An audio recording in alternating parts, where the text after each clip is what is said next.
In November 2004, off the coast of Southern California, the USS Nimitz crew witnessed the impossible.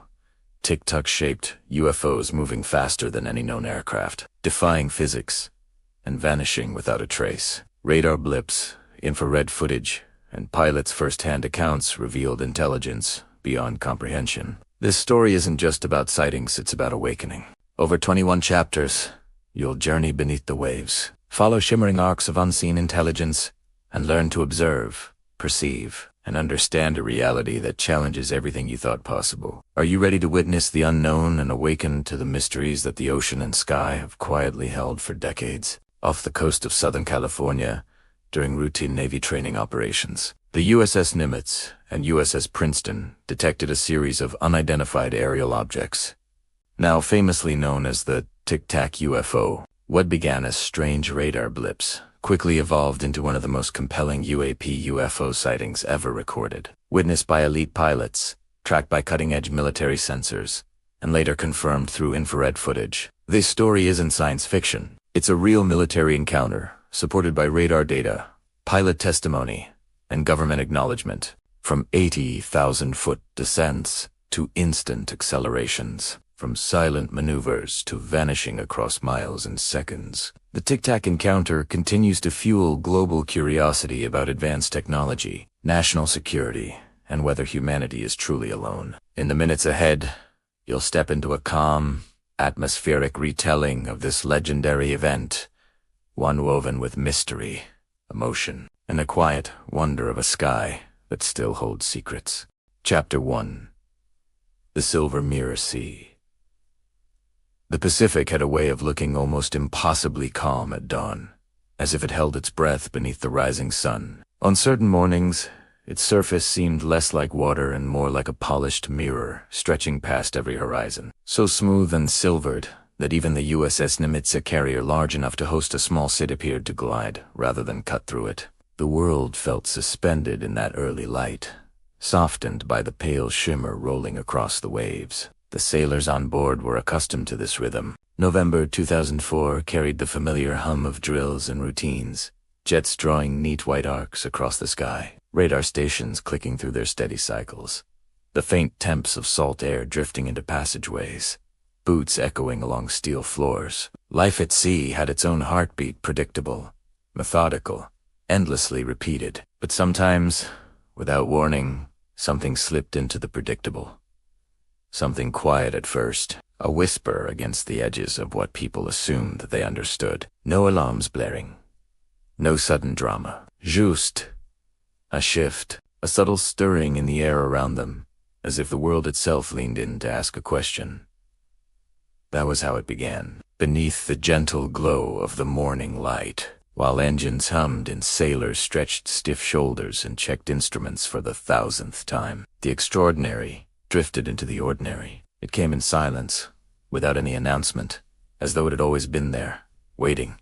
No one noticed it right away. Not until the people trained to watch the invisible began to sense something unusual. Not until the sky itself seemed to ripple. Not until reality bent, whose slightly around a mystery no one was prepared to meet. In the early hours, when the ship felt half asleep, the radar screens on the accompanying USS Princeton flickered in their usual way-bright data points, forming the pulse of the sky above. Senior Chief Kevin Day leaned over his console like he always did, one hand resting on the edge of the display, posture relaxed, eyes sharp. He had spent countless mornings reading the soft glow of the NSPY-1 radar, a system so precise it could track objects smaller than a pelican's wingspan.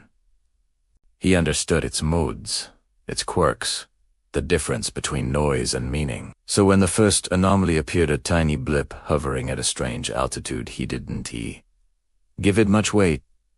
Radar artifacts happened, glitches were as common as sea breeze. Then another blip appeared, and then another. Within seconds, dozens dotted the screen. Kevin frowned. He tapped a few keys, running a recalibration. When the new scan refreshed, the dots did not vanish. Instead, they multiplied. One appeared at 28,000 feet, stationary. Another blinked into existence at 47,000 feet, drifting in a slow, deliberate slide across the grid. A third dropped from 80,000 feet to almost zero. So swiftly, the system nearly skipped the transition entirely. Kevin blinked, then replayed it. Same motion. Same descent. Same impossible speed. His eyebrows drew tight. That wasn't weather. That wasn't clutter. That wasn't anything the system had ever shown him before. Across the room, murmurs began to spread. Operators leaned toward their screens, one eyebrow raised or lips pressed thin as they tried to make sense of it. The air changed just subtly, but enough for Kevin to feel it. A quiet prickle beneath the skin. A collective breath held too long. It wasn't fear.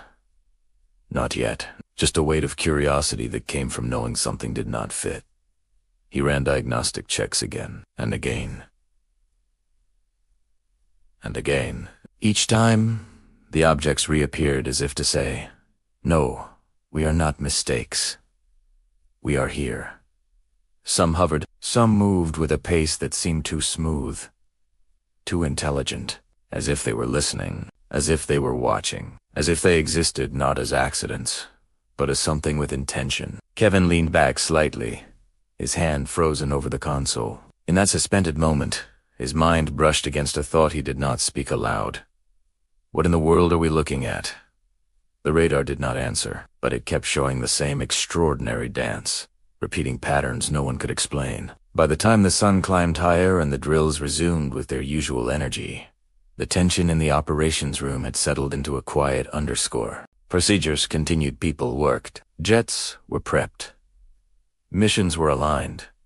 Life did what life does.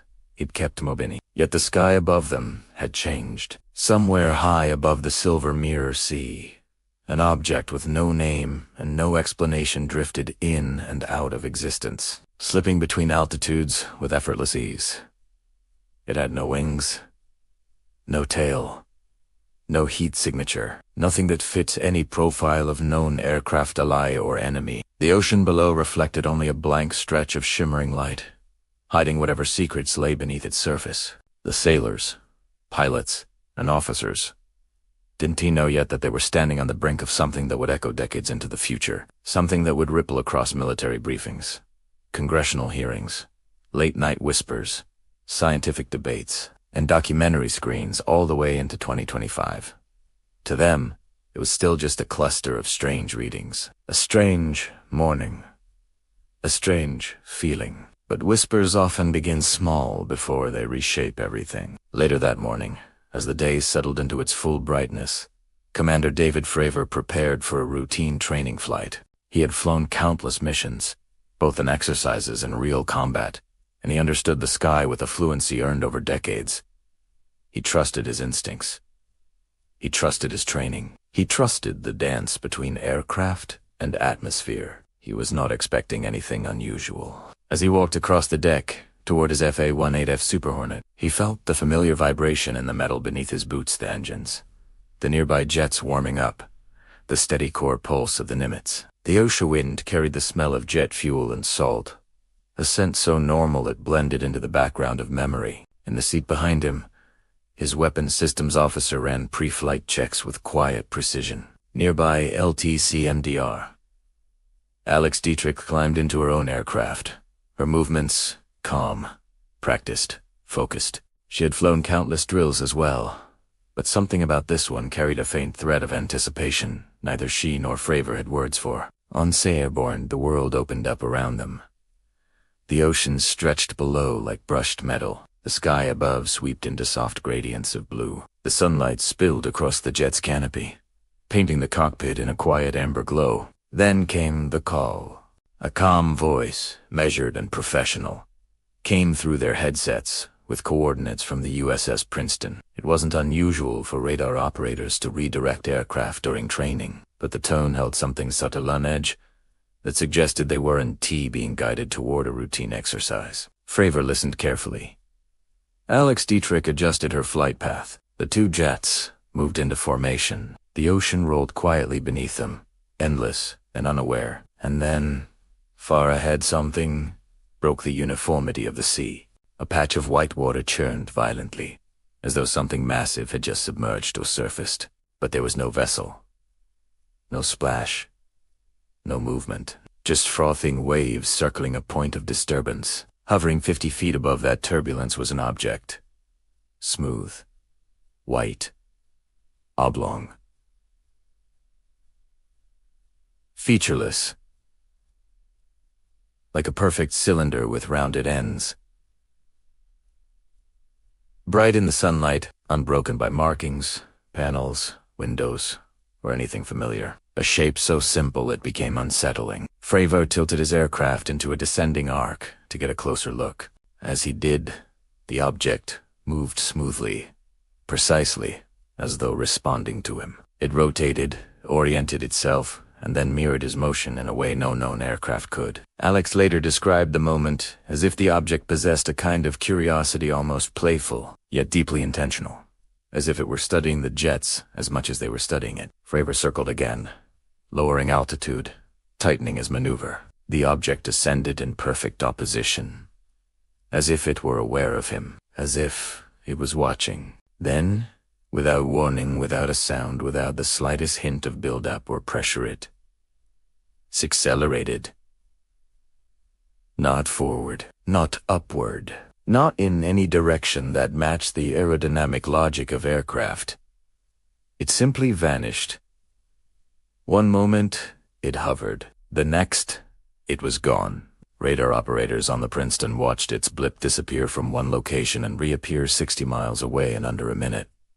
No aircraft made by human hands could do that. No known propulsion could achieve it. No pilot could survive the force such acceleration would demand. And yet, the object did it effortlessly, as though defying physics was as easy as taking a breath. Back on the Princeton, Kevin Day stared at the radar return with a hollow weight in his chest. The object flickered on, then off again, as though stepping between places. A strange quiver settled in the room, not fear, not excitement exactly, but a kind of humbled silence, the kind that arrives when someone realizes they're witnessing something that will never fit neatly into any explanation, something that might change the shape of what's possible, something that might linger in the world's memory long after the moment passed.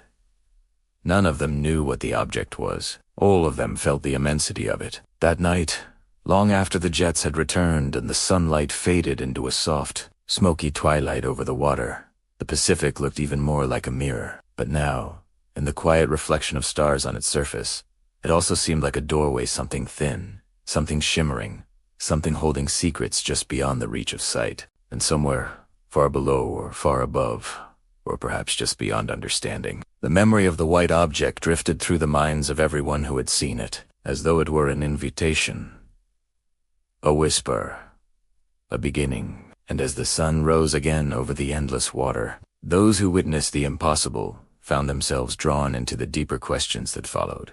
Chapter 2. Snowfall on the radar. It began the way unusual things often do. Quietly, without any sense of how large the moment would become later. In the cool, humming nerve center of the USS Princeton, the lights felt dimmer than usual, softened by the glow of radar screens that cast a gentle, bluish sheen across the operators' faces. The air held that faint metallic chill that comes from long hours inside a steel room at sea, and the only consistent sound was the low murmur of electronics breathing in steady rhythm. Senior Chief Kevin Day stood at his console again, a mug of cooling coffee held loosely in one hand. He had been on watch long enough for the screens before him to feel like old friends, predictable, dependable, almost repetitive. The NSBY-1 radar system was the type of machine a person grew to know the way one knows the quirks of a favorite tool. Every flicker had meaning. Every return offered a story. Every strange pattern invited a closer look. But nothing in his years of experience prepared him for what the radar showed that day. At first, the screen displayed what looked like a single, faint point, nothing dramatic, nothing that set off alarms. Just one soft return hovering at an altitude no aircraft usually occupied. Kevin barely noticed it. Distant clutter often drifted through the displays. Seabirds, weather, even the occasional reflection off a satellite. Then another point appeared beside it. Then, a tear. He reached for the console with more focus now, placing his coffee down as he leaned forward. The dots weren't drifting aimlessly. They had structure spacing that felt purposeful, transitions that felt measured. Before he could call someone over, more returns began to pop into existence across the grid. One at 24,000 feet, stationary. One at 50,000, descending at a controlled angle. Another near the edge of the scan, lingering like a slow heartbeat. His brow tightened as he tapped a diagnostic sequence. Radar noise wouldn't behave like this. Noise didn't hold formation. Noise didn't appear in coordinated clusters. When the recalibrated scan refreshed, the dots remained. Not only that, they grew in number. A light flurry of returns began to drift across the display, so delicate and unexpected that Kevin felt a chill climb along the back of his neck. It resembled snuffletini, silent flakes dropping across the screen in a pattern far too intelligent to be an error. The metaphor wasn't lost on him. Snow on a radar usually meant a malfunction, but this wasn't. Random static. These objects behaved like they had a plan, like they knew exactly where they wanted to be. Something about that quiet arrangement unsettled him. He adjusted the filters again. The returns sharpened. Their movements became even clearer. A drop from 80,000 feet to almost sea level in less than a second. A horizontal slide at impossible velocity. A hover perfectly still, without drift, without jitter. No drift, Kevin thought. No wind effect. No turbulence. No aircraft does that. At the edge of the room, another operator let out a soft whistle under his breath. "Chief, you seeing this?" Kevin didn't look away from the display. "I'm seeing it." A few more personnel drifted close, curiosity guiding their steps. The dim lights made their faces appear softer, more contemplative. The screen's glow outlining their features as they stared at the same impossible snowfall. "What's the narrative here?" someone murmured. A question without a real answer. Kevin ran another calibration. Then a third. The dots blinked out for a heartbeat. Then, as if to prove a point, they reappeared. More of them now. Sharper returns. More distinct patterns. The air in the operations center changed, the way it does when a collective of people silently realizes they're witnessing something extraordinary. Conversations dropped to hushed tones. Operators exchanged glances charged with disbelief. The tension wasn't fear not. It brought a growing thread of wonder that stitched itself quietly across the room. Kevin finally exhaled, long and slow. "I don't think this is a malfunction," he said, almost to himself. One of the younger technicians swallowed hard. "Then what is it?" Kevin didn't answer. Not because he didn't want to, but because he genuinely didn't know. The next hour unfolded like a careful unraveling of certainty. The objects didn't behave like aircraft. They weren't carried by wind currents, didn't arc or drift like drones, and didn't respond in ways that suggested conventional physics. Instead, they moved in sudden, sharp motions, linear, intelligent, as though following a logic the crew couldn't decipher. At one point, a cluster of objects descended from high altitude in a synchronized pattern, stopping precisely above the ocean's surface before fading from the display. Minutes later, one appeared miles away, climbing at a steep, almost vertical pitch. Kevin watched these movements with a sense of surreal calm, as if he were floating in a dream where the world behaved differently. He felt a strange, quiet clarity, like the moment before a storm, when the air feels charged, yet peaceful. He stepped back from the console and scanned the room. People stood quietly, absorbed in the unfolding display. Radar returns continued drifting like spectral snowflakes, each one a small, impossible piece of the puzzle. Kevin pressed a button and transmitted a message to the appropriate flight controllers. "We've got real contacts," he said, his voice even but purposeful. "Multiple. Unidentified. Recommend we get a visual in the air." The reply came back more quickly than he expected. "Copy that, Princeton. Stand by." That was all, but the sound of that acknowledgement felt heavier than usual. It carried weight. Awareness. A quiet echo of something is happening. Words spread across the ship in small, drifting waves, quiet conversations in passageways, stray comments in the mess, subtle shifts in the mood among the crew. Not panic, not even alarm, just an underlying hum of attention. like a collective subconscious awakening to the idea that something out of place had entered their world. One sailor paused while securing a line on the deck, glancing into the bright horizon, as though expecting to see something shimmering above the waves. Another paused at a window, momentarily distracted by nothing more than the sense that the sky felt strangely alive. It wasn't dramatic, just a ripple, a whisper. Something felt different. Back in the radar center, Kevin stayed at his station, hands steady, gaze fixed. The radar continued to map the strange behavior objects appearing with no approach signature, hovering in perfect stillness, dropping hundreds of feet in a blink. He found himself wondering, almost reluctantly, if the objects were aware of being observed. The patterns felt too deliberate, too responsive. Each movement had a strange elegance, like a dancer knowing when someone entered the room. "Are they watching us?" someone whispered behind him. Kevin didn't turn. Let's not jump to that.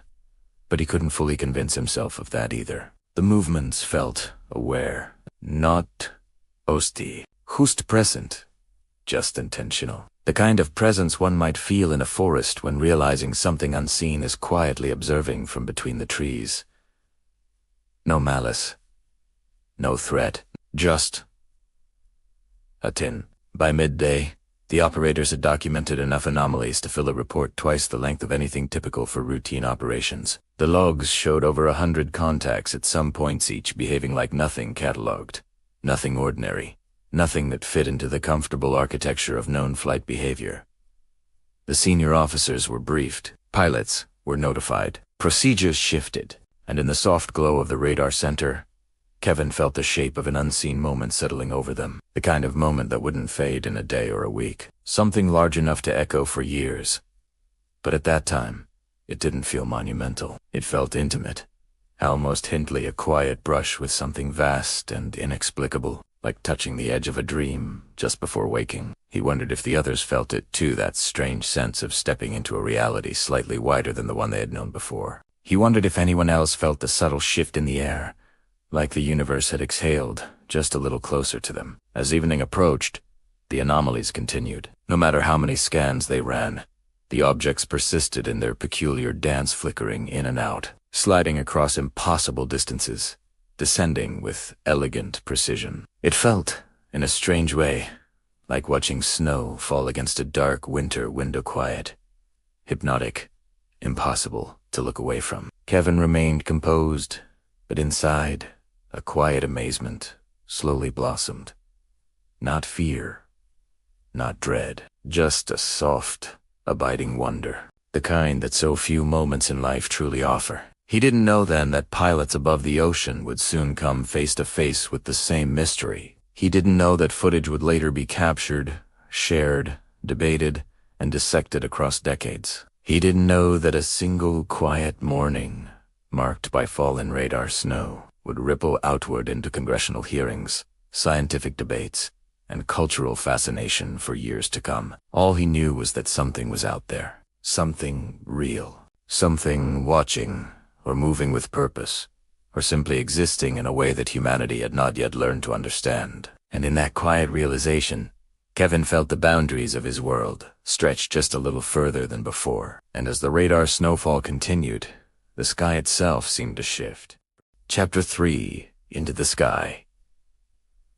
The ocean below stretched in a calm, sun-washed expanse, the surface so smooth it seemed to blur the line between water and sky. High above it, the air hummed with the low, steady vibration of jet engines, an almost soothing sound that filled the cockpit of a Navy Super Hornet like a familiar heartbeat. Commander David Fravor adjusted the strap on his helmet as he scanned the horizon. A veteran pilot with thousands of hours in the air, he carried himself with an easy, confident calm, deliberate, seasoned by years of training and instinct. Flying was as natural to him as walking. The cockpit, cramped for some, felt like home to him. Beside him, Lieutenant Commander Alex Dietrich checked her instruments, her posture composed, her movements precise. She was early into her deployment, but her skill and poise had already earned her quiet respect among the crew. Flying with Fravor, she felt both comfortable and sharpened, aware that she was part of something significant, even if she didn't yet know how significant it would become. The radio crackled gently, Fast Eagle 11, Princeton. We've got real contacts. Multiple. Requesting visual confirmation. Fravor frowned slightly beneath his visor. Copy. Princeton. Send the coordinates. The numbers came through, calmly. Professional and... Yet something in the controller's tone carried an echo of tension, the kind that slips into a voice when a person is trying very hard not to sound surprised. Dietrich glanced over. What do you think it is? Fravor gave a small shrug. Could be anything. Could be nothing. Could be another glitch. She nodded, though something in her expression suggested uncertainty. Princeton rarely called them for an eyeball unless they meant it. As the jets banked toward the coordinate grid, the cockpit filled with the steady glow of instruments and the gentle rumble of wind over the fuselage. The world outside looked serene sunlight creating shimmering streaks across the ocean. No turbulence, no clouds, just open sky. Pacifying, almost. But as they closed in, Fravor noticed something unusual. There, he said quietly. Dietrich followed his gaze. The ocean surface below had a disturbance, a patch of water churning, frothing in a wide, pale oval, like something just beneath the surface was slicing upward with tremendous force. But there were no wings breaking the water, no fuselage rising, no emergency beacon or fuselage floating in distress, just a massive, boiling patch of sea. As if the ocean were breathing. What the hell? Dietrich murmured. Fravor angled slightly lower, circling. His instincts sharpened. This wasn't normal turbulence, and it wasn't the wake of any known vessel. It looked alive in a strange way, patterned, almost symmetrical. Then something moved above it. Contact, Dietrich said suddenly, her voice steadier than she felt. Fravor saw it too, a white shape hovering just above the roiling patch, distinct from the water, moving in a way that didn't fit any known aerial craft. An object, small, smooth, pale, shaped like a Tic Tac.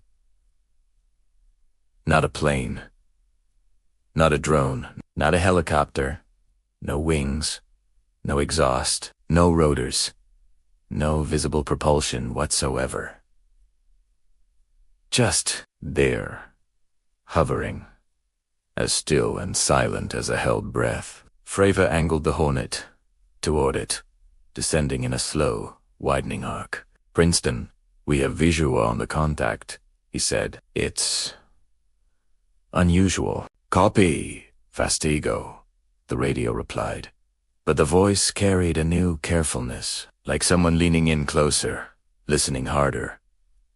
Dietrich's hands tightened slightly on the controls. The object drifted, not smoothly, but sharply, like a cursor moving across a screen, snapping from point to point with uncanny precision.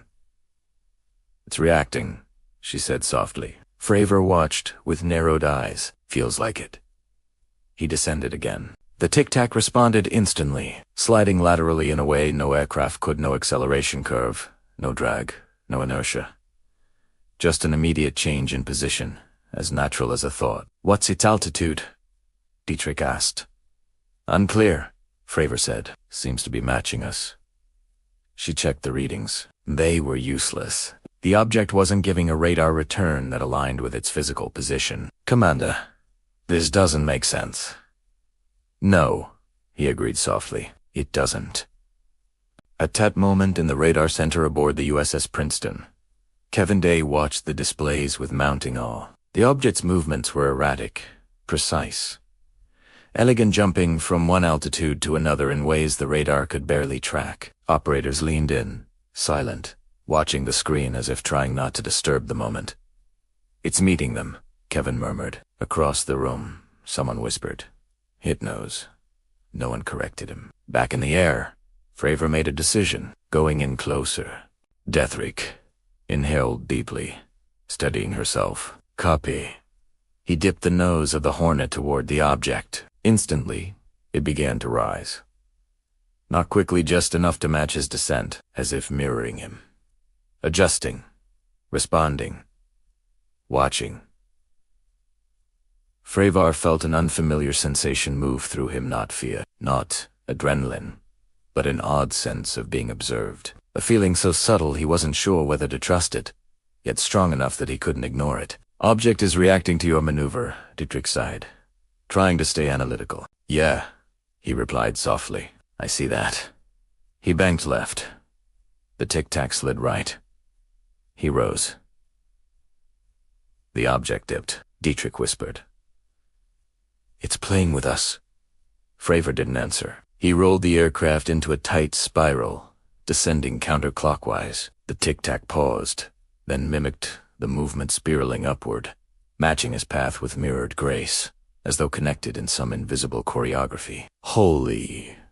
Dietrich's breath caught. Fravor's instincts kicked into full focus. He pulled the nose upward, crossing the object's projected path. The Tic Tac rose sharply, then shot across the sky in a blur. A blink. An instant. Gone. No acceleration, no sonic boom, no vapor trail. Justa Sudan. Absolute vanishing. Fravor blinked hard. Princeton. The contact just disappeared. A pause. Then the voice returned, tight with disbelief.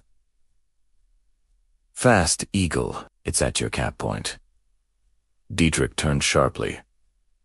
Toward Fravor? Did they say?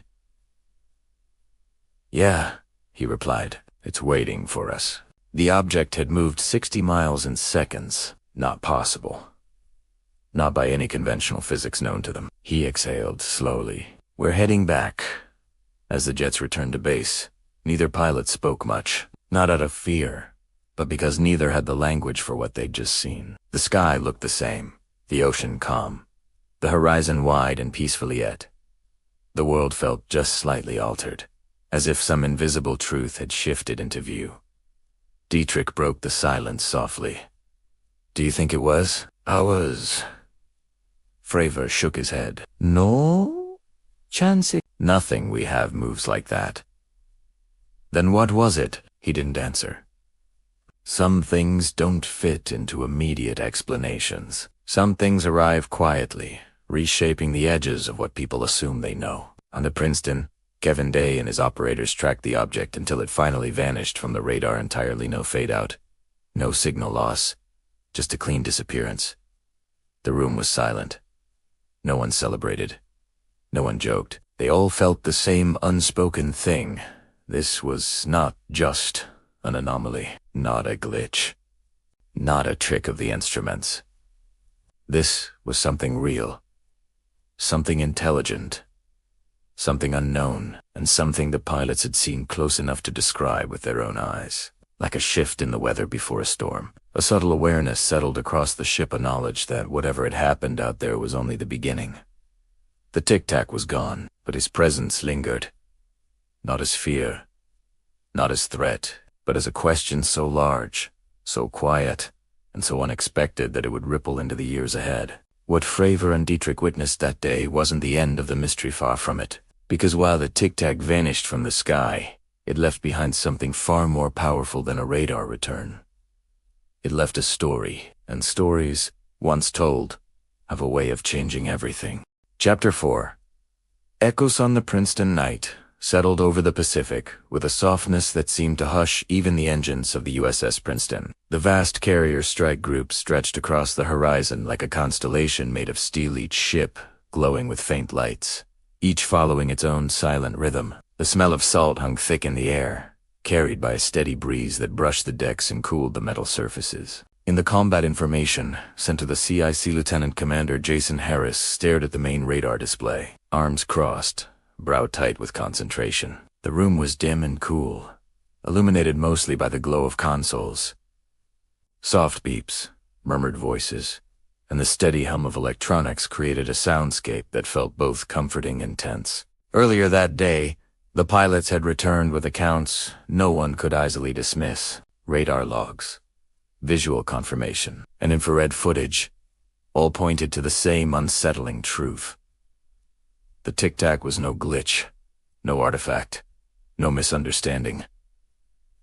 It was real, and it was smart. Jason leaned forward, resting a hand on the edge of the console as the track history replayed in slow, deliberate, Increment each movement of the object displayed like notes in an impossible melody. He watched it descend from 80,000 feet as if falling through air were no different than drifting through water. He watched it hover with perfect stillness, then accelerate in a way the system struggled even to measure. Kevin Day entered the room quietly, his footsteps soft on the floor. "You're back at it," Jason said, without looking up. "Can't sleep," Kevin replied. Jason smirked. "None of us can." Kevin approached the console and stared at the track plot, those impossible jumps, those instantaneous shifts. Fravor's voice, "You ever hear him sound like that before?" "No," Jason said. "That man could fly through a hurricane and joke about it. But today, he sounded shakan." Kevin nodded slowly, scared, even. Jason leaned back in his chair, folding his hands behind his head. "He's not the type to scare, which is what scares me." They both stared at the screen for a long, quiet moment. Elsewhere on the ship, Junior radar operator Alicia Ramos sat with her headset resting around her neck, her hands gripping a styrofoam cup of coffee gone lukewarm. She was only a few months into her first major deployment, a time when everything still felt new, heavy with responsibility, sharp with learning. She hadn't said much during the encounter, but she had seen the object appear on her scope again and again, watched the data flicker in ways that made the hair on her arms stand up. Earlier, she had whispered, "Sir, the contact is back." She could still hear the tremor in her own voice. Now, sitting alone in the break alcove, the hum of the ship a soft lull beneath her, she replayed the moment in her head. The object's acceleration, the sudden vanishings, the way the pilots described it. Smooth, white, silent. Alicia took a slow breath. It didn't feel like a machine, she thought. It felt like presence. In the CIC, Kevin and Jason stood shoulder to shoulder, reviewing the logs with a slow, careful eye. "You think it's gone for good?" Jason asked. Kevin hesitated. "I don't think things like that just go away." Jason tapped the console lightly. "It hasn't pinged again since the cap point."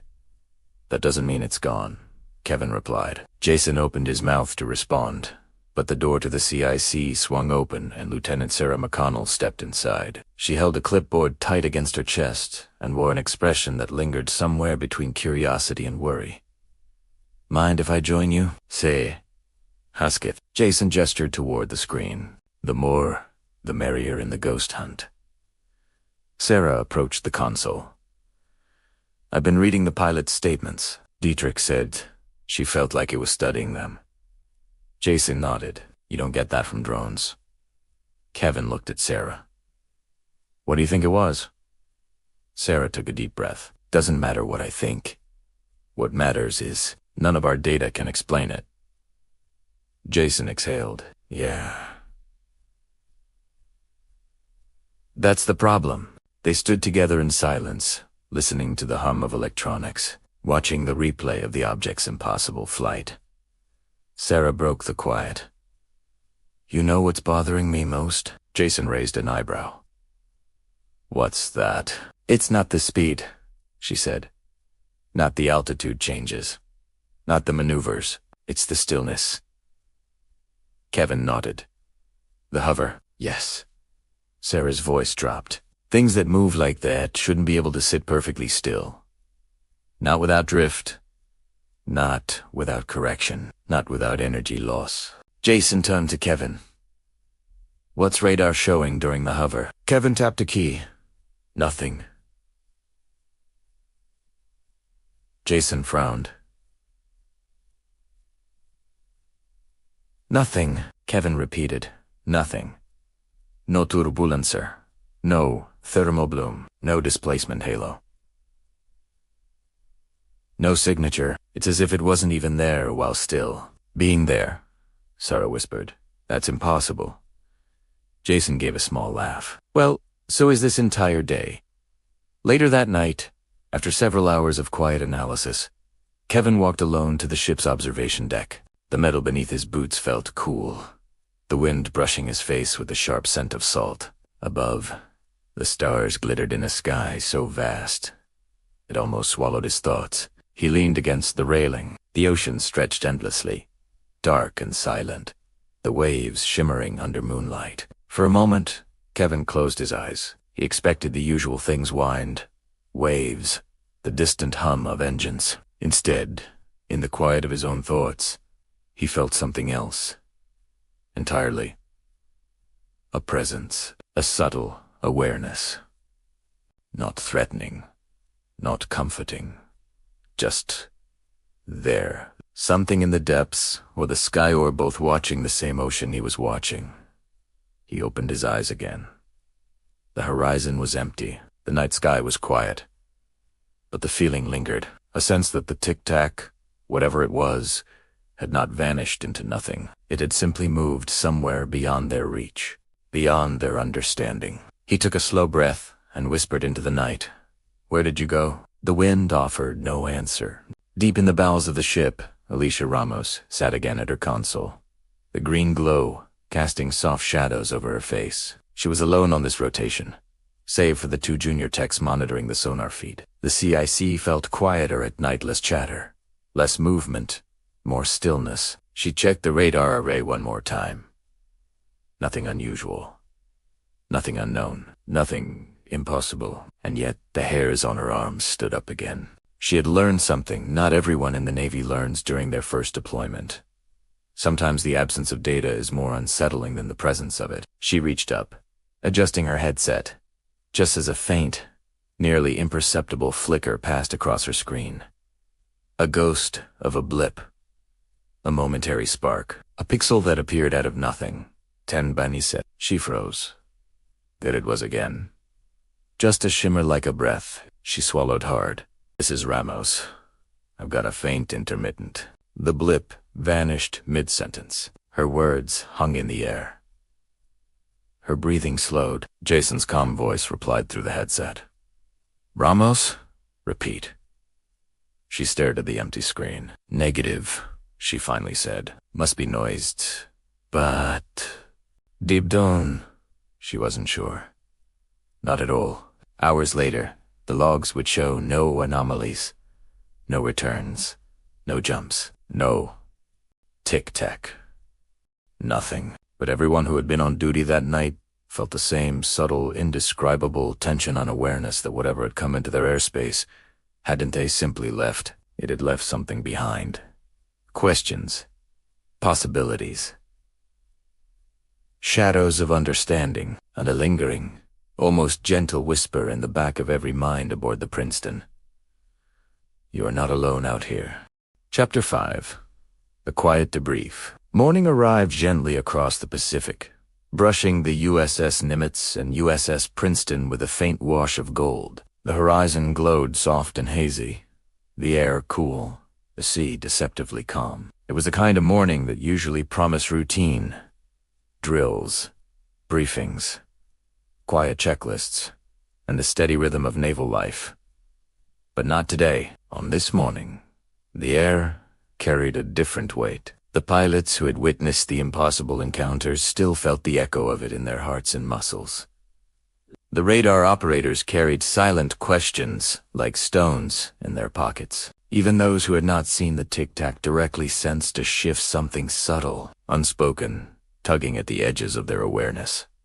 Something had happened, something none of them could explain, and now they were expected to talk about it. The debrief room was small, windowless, functional. A rectangle of tables arranged in a loose horseshoe shape, a whiteboard, a projector screen, and the faint hum of ventilation that always seemed a little too cold. Coffee cups rested beside open notebooks.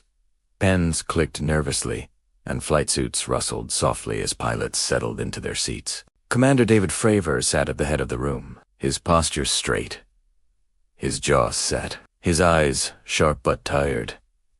LTCMDR. Alex Dietrich sat to his left, quiet and thoughtful. The memory of the Tic Tac still fresh in her mind. Her hands rested on the table, fingers laced together to steady them. She had replayed the encounter in her head dozens of times already, trying to find the detail that would make sense of the impossible. On the opposite side of the table sat Lieutenant Chad Underwood, the weapons systems officer who had captured the infrared footage. His demeanor was calm, but his eyes revealed the truth. He wasn't finished digesting what he had seen through the flare. Rear Admiral staff filtered in, intelligence officers and technicians in crisp uniforms who carried themselves with the practiced neutrality of people trained to listen before speaking. The last to enter were the radar operators from the Princeton, including Senior Chief Kevin Day. His presence alone lent a gravity to the room. The pilots trusted him, and in return he trusted what he had seen on his radar screen. Unlike many operators, Kevin had never been quick to jump at anomalies. He valued certainty, precision, the kind of understanding you earn over decades of experience, and yet nothing in his experience had prepared him for the Tic Tac. The meeting began with a quiet murmur of greetings, then tapered into silence. Fravor cleared his throat. "So," he began softly, "I guess we all know why we're here." A few people nodded. Some looked down at their notes. Fravor continued, "This isn't a disciplinary thing. This isn't a formal investigation yet. It's simply clarity. For us, for the record, for anyone who needs to understand what we witnessed out there." His voice carried the weight of someone who had seen the extraordinary and felt the responsibility of speaking about it carefully. He looked to Kevin Day. "Senior Chief, I think we should start with you." Kevin nodded and rose slowly, resting his hands on the back of his chair. The room quieted even further. 3 days, Kevry began. 3 days of anomalous contacts before anyone went out there.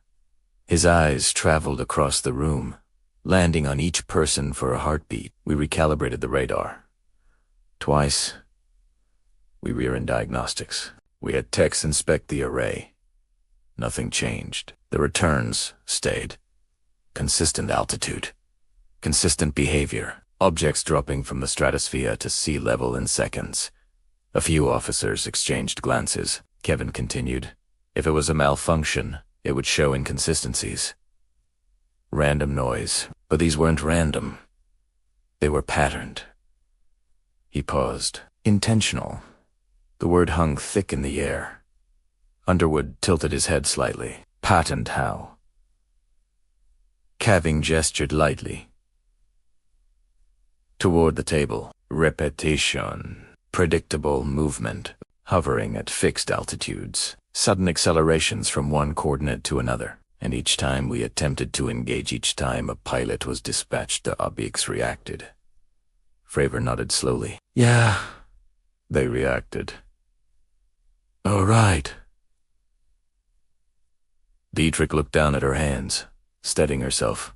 Kevin sat and Fravor took a breath, gathering his thoughts. "All right," he said. "Let's talk about what happened from the air." He glanced at Dietrich, who nodded for him to go first. "I was on station," Fravor began. "Clear skies. No clutter. No turbulence to speak of. We were directed to the coordinates where your radar track had been holding." He paused, remembering the moment the sea had revealed something strange, something white and churning, as if something large moved beneath the surface. "That patch of white water," he murmured. "I still don't know what was beneath it."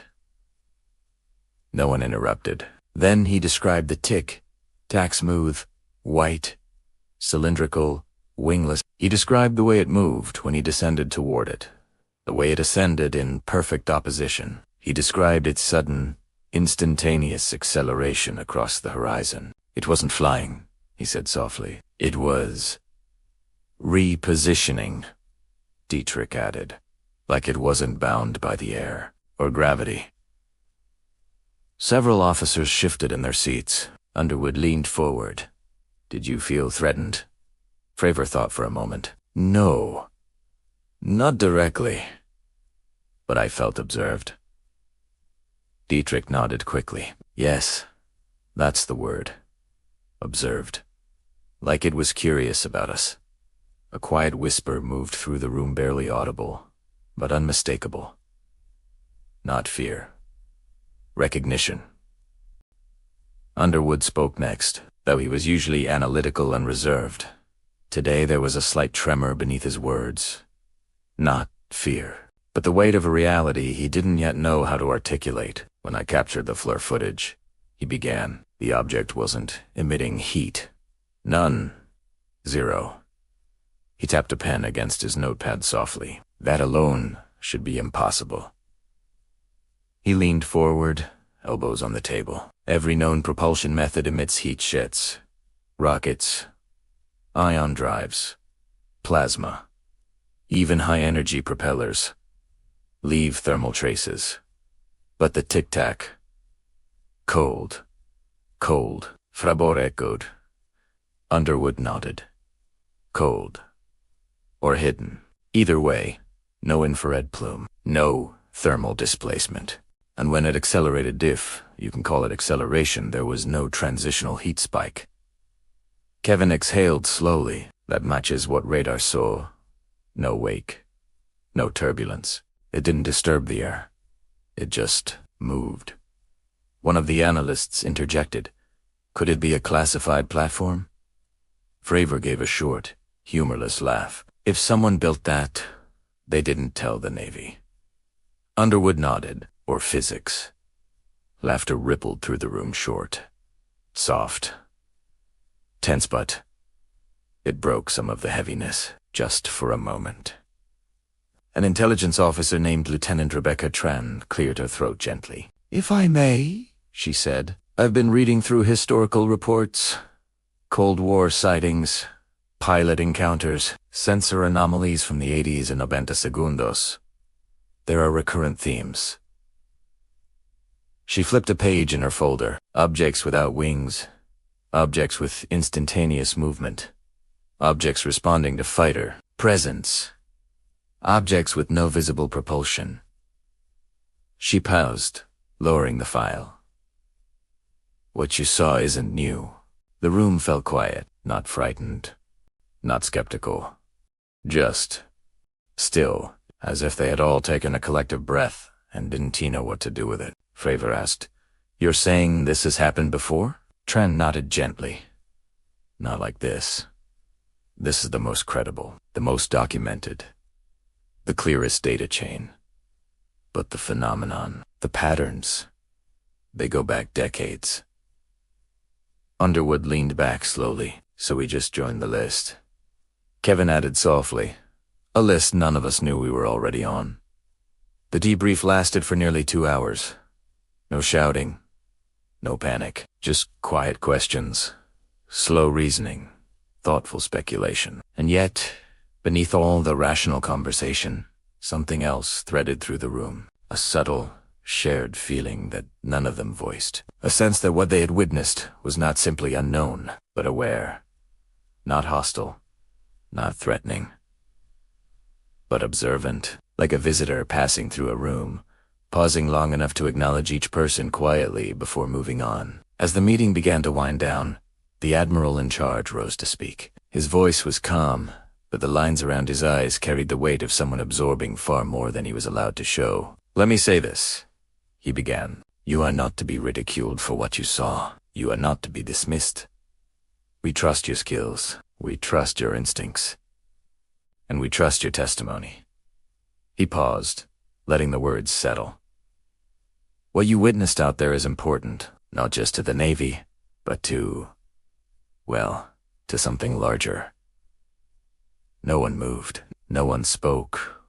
Everyone understood. The admiral continued, "Your reports will be classified for now. We will analyze everything: radar, recordings, logs, telemetry. What happens next is above our pay grade." A small, almost tired smile touched his lips. "But know this. Everything you've told us today, it matters." The room remained quiet. Deeply quiet, as if the walls themselves were listening. When the meeting finally adjourned, the pilots lingered near the exit. Dietrich approached Kevin Day. "Do you think it'll come back?" Kevin considered the question carefully. "I don't think it left." That answer lingered in the air like a faint echo of truth. Fravor clapped Underwood lightly on the shoulder. "Whatever that thing was, it was giving us a show." Underwood smiled faintly, or taking notes. They shared a look of quiet understanding that no one could quite articulate. Alicia Ramos, standing near the hallway, overheard the exchange. She hugged her notebook to her chest, feeling that same whisper of intuition she'd felt the night before. She didn't know why. She didn't know how, but she sensed the Tic Tac wasn't gone. It was simply waiting, somewhere beyond the boundary of what their instruments could touch, somewhere in the quiet space between knowledge and mystery. And as the day wore on, the Pacific shimmered under the sun, endless and unknowable. Its surface calm, but its depths deep with secrets. Far below the waves, or far above the clouds, something moved. Something silent. Something precise. Something watching. Not threatening. Not shy. Just aware. And somewhere between sky and sea, the memory of the encounter hung like a gentle whisper. There is more to this world than you know. Chapter 6. The ocean that listens. The ocean has a way of holding its breath. Even when waves rise and fall, even when wind drags long silver lines across its surface, there's a deeper stillness beneath it all in. Ancient quiet that seems to watch, to wait, to hear it all. And on that strange evening, as the sun folded itself beneath the horizon and left a soft violet glow drifting along the edge of the world, that quiet seemed almost sentient. It was the kind of evening where the sea looked like polished glass, reflecting the sky with such clarity that it felt as though the ship were floating between two worlds. One above, one below, and both equally mysterious. The USS Princeton cut a slow, steady line through the calm waters. Its massive presence, nothing more than a gentle silhouette against the fading light. Standing on the deck, Lieutenant Commander Maya Arden leaned against the rail, letting the cool air wash across her face. She'd always found solace in the ocean, even long before she joined the Navy.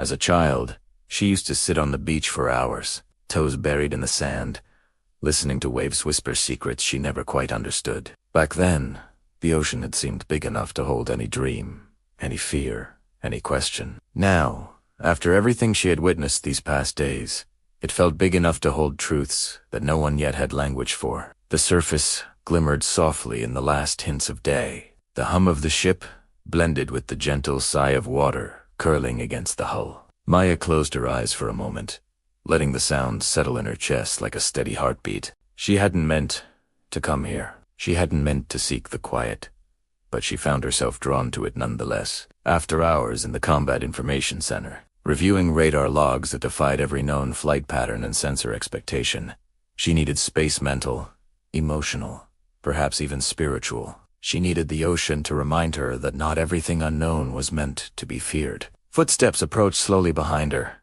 and she didn't need to turn to know who it was. Only one person walked with that kind of thoughtful, measured rhythm like. Every step carried its own weight of contemplation. Couldn't sleep either, huh? Lieutenant Ezra Hale asked as he came to stand beside her. Maya offered a faint smile. Didn't even try. If I closed my eyes, I'd probably just see those objects dancing around in my head. Ezra leaned on the railing, gazing out over the water. Same here. It's strange. The more I try to make sense of it, the less sense any of it makes. That is because you were trying to make sense of something that probably doesn't fit into sense, she murmured. Ezra chuckled softly. You saying I should just accept the impossible? Not impossible, she said. Just not yet understood. The wind played with her hair, and she tucked a loose strand behind her ear as she turned her attention back toward the horizon. The sky was darkening now, stars beginning to appear like soft pinpricks of light. One star in particular shimmered more brightly than the rest, steady, unwavering. For a moment, Maya wondered if it truly was a star.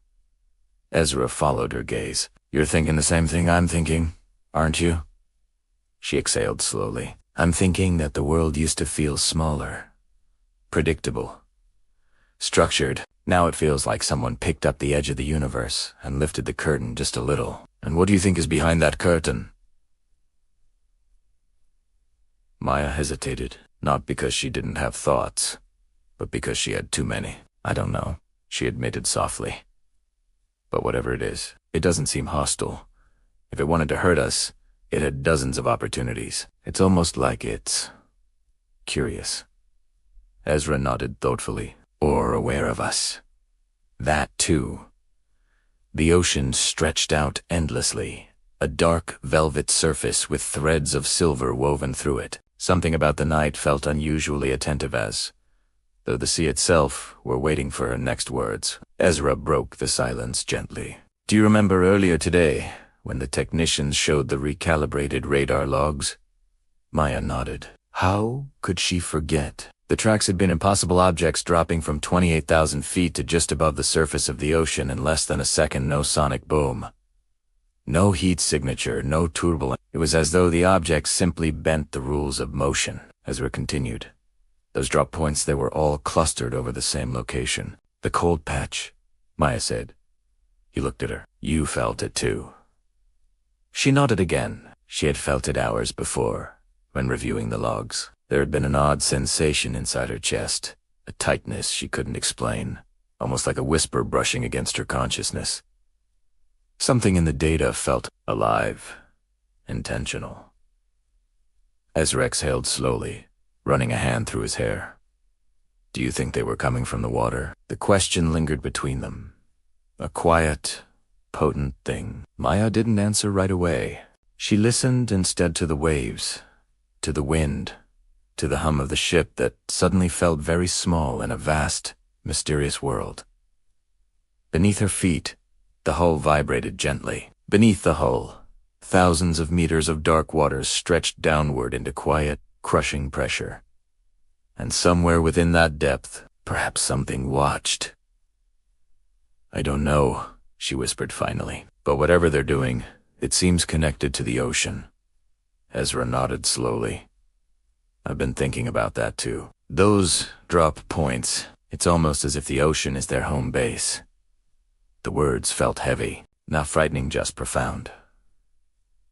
"A new way of seeing the world. Oceans are older than any civilization," Maya said quietly. "Older than any recorded history. Maybe older than the entire story we tell ourselves about humanity. If something intelligent wanted to remain hidden, this would be the place." Ezra let out a thoughtful hum. "It's strange, isn't it? We've mapped the surface of Mars better than our own ocean floors." "Maybe that's not an accident," she replied. "Maybe there are stories down there we were never meant to find easily." For a while, neither of them spoke. They simply stood side by side, two small humans leaning over the edge of a massive ship, looking into the soft, endless, dark of a sea that might hold more secrets than stars in the sky. And then, very slowly, something shifted. It started as the faintest change in the air's subtle stillness, like the moment before a delicate thought formed in the mind. The breeze softened, the waves quieted, and an almost shimmering calm settled around them. Ezra looked up. "Do you feel that?" Maya nodded, though she couldn't explain what that was.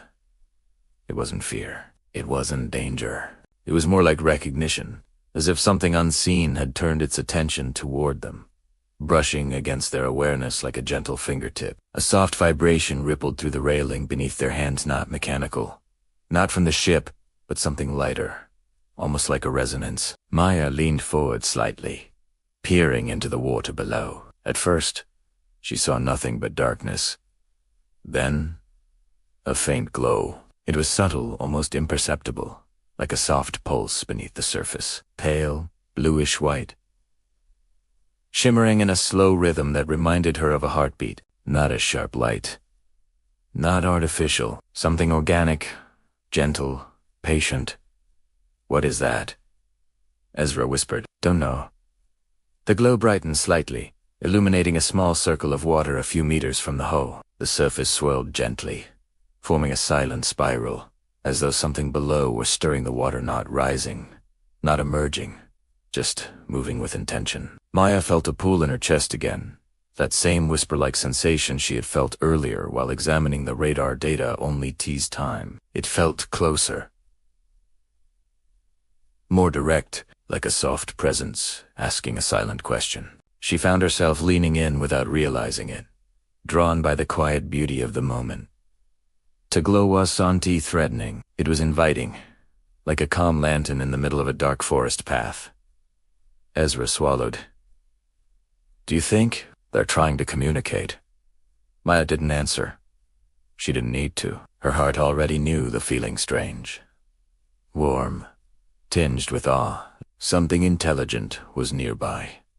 Something aware. Something curious about them, just as they were curious about it. The glow pulsed once more. Brighter this time, casting a soft, shimmering reflection across the whole. It was almost melodic, in a way like light shaped into sound, like a quiet note played beneath the water. Then, just as slowly as it had appeared, the glow began to fade. Maya felt a gentle ache inside her chest, a sense of something slipping away, like a dream just before waking. She leaned forward instinctively, hoping to catch one last glimpse. The water returned to darkness. The moment dissolved. The ocean exhaled. Ezra let out a breath. He adante said, "A.D. Been holding. That was real, right?" Maya nodded, her eyes still fixed on the water. "Yes. It was real. Do you think the others felt it too? Or saw it?" She slowly shook her head. "I think that moment was meant for us. Isra sibirat not from cold, but from understanding. Maya, whatever this is, it's bigger than anything we've trained for." "I know," she whispered, "but I don't think we're supposed to be afraid. I think we're supposed to listen." The waves lapped gently at the hull again, as if the ocean had resumed its ancient breathing. The stars shimmered softly overhead, unbothered, unchanged, but something inside both of them had shifted. The ocean had shown them a whisper of its secret, and whispers, once heard, are never forgotten. Maya took one last look at the water, then turned toward the warm lights of the interior corridor. "We should tell the others," she murmured. Ezra nodded. "Yeah, but how do we explain something like this?" Maya gave him a small, thoughtful smile. "Maybe we don't explain it. Maybe we share it. There's a difference." He nodded slowly, understanding. Together, they stepped inside, leaving the night and the listening ocean behind them. But both knew they would carry that moment with them, and both knew that whatever came next, the sea had already begun the conversation, and it was far from over. And deep beneath the surface, something stirred once more, and by morning, the ocean would reveal even more. Chapter 7. Shadows beneath the waves. The sun rose slowly over the Pacific, spilling pale gold across the restless expanse of water. A soft haze hovered along the horizon, giving the illusion that the sky and ocean were blending together, their edges blurred and delicate. For the sailors aboard the USS Princeton, it was a morning like any other, yet the tension of the previous days had not dissipated. Something lingered in the air, subtle and unspoken, like the trace of a dream you cannot fully remember but feel pressing against your chest. In the Combat Information Center, Senior Chief Kevin Day hovered over his console, eyes trained on the radar display, his fingers poised but unmoving. The logs from the prior encounters had been reviewed countless times, each track replayed, each anomaly analyzed with painstaking care. Yet, despite the hours of study, one truth remained clear. There was no conventional explanation for what they had seen, and that truth was becoming more unsettling the longer they sat with it. A young radar operator, Ensign Lydia Chin, approached Kevin cautiously, her steps quiet on the metal deck. "Chief," she said softly, "I ran the new sonar sweeps from last night. Nothing unusual. Except," her voice faltered, as if saying the words out loud might make them too real. She tapped at her tablet, bringing up a faint series of blips, subtle enough that they might have been dismissed as noise. Kevin leaned in. "Show me." She pointed to a cluster of readings a few miles off the port bow. The dots appeared sporadically, like timid fireflies, appearing and disappearing with no apparent rhythm. But when examined carefully, a strange consistency emerged. The intervals were deliberate, too measured to be random. Patterns, subtle and almost invisible, threaded through the data. Kevin's lips tightened. "Transmedium," he murmured, half to himself. "That's something moving through water and air, simultaneously." Lydia blinked. "Do you think?" "I don't know yet," Kevin replied. "But the idea that it's confined to just the sky seems incomplete." Above deck, Commander David Fravor, an LTC, Alex Dietrich, walked along the carrier's flight deck, the early morning wind tugging at their sleeves and helmets. They hadn't spoken much since the debrief. Words felt insufficient when faced with the scale of the unknown, and silence seemed to hold its own weight of understanding. Fravor broke the quiet, his voice calm but low. "You ever think about how little we really know about the ocean?" Dietrich glanced at him. "Every day. But today, after what we saw, it feels like the ocean has been hiding something." He nodded. "It's like the sky isn't the only frontier. There's a whole world beneath the surface. Ancient, untouchable, waiting." She shivered slightly, not from cold, but from the realization. "Waiting for what?" she asked softly. Fravor didn't answer immediately. Instead, he watched the water, noting the faint ripple of waves glinting gold in the morning light. Then he said, "For us to notice." Dietrich tilted her head. "Notice what?" "Everything we thought we understood," he replied. "It's not just about technology, or speed, or altitude. It's about awareness. Something out there is aware of us. And maybe it's been aware all along." A hush fell between them, not uncomfortable, but heavy with the weight of recognition. The vast ocean stretched endlessly, and somewhere in that immensity, something intelligent lingered. Not threatening, not cruel, but observant. Fravor sighed. "You can't train for this. No amount of maneuvers, no amount of experience. Nothing prepares you to see the impossible and know it's intelligent." Dietrich nodded slowly. "And yet, we're supposed to report it, explain it, make sense of it." Fravor shook his head, a faint smile tugging at the corners of his mouth. "Some things you don't explain. You just witness them." Below deck, the sonar and radar teams had begun compiling a more detailed map of the waters beneath the Princeton S path. The data was subtle, almost imperceptibly shimmer of movement in the deep ocean, a soft pulse that might have been dismissed as noise. But to trained eyes, the pattern was undeniable. Kevin Day pointed to a cluster of readings, faint and irregular, and said, "These aren't natural formations. They move with intention." His finger traced the path on the screen, each mark a subtle shift, a deliberate change in direction, almost as if something beneath the waves was watching the ship, responding to its movement. Ensign Lydia leaned closer, like it knows we're here. Kevin nodded slowly. "Exactly." A low murmur ran through the CIC. The operators had grown accustomed to anomalies, glitches, and false positives. But this had a rhythm, a cadence, almost like a heartbeat. Fravor and Dietrich were called back to the CIC. As the morning progressed, the new readings, combined with prior radar and infrared logs, suggested that the Tic Tac or something like it had been in the vicinity of the Princeton for far longer than anyone realized. The movement below the waves was deliberate, methodical, almost sentient. Fravor leaned over the console, absorbing the data. "So, it's not just above us," he murmured. "It's below us too." Dietrich frowned. "And yet it doesn't seem aggressive. It doesn't interfere." "No," Fravor agreed. "It's observing, watching, maybe testing, maybe trying to communicate in ways we don't yet understand." Kevin added softly, "We've been trained to detect threats, every sensor, every protocol, every reflex geared toward danger. And yet this doesn't fit. It's not threatening, not yet. But it is aware, and that's different." A silence settled over the room.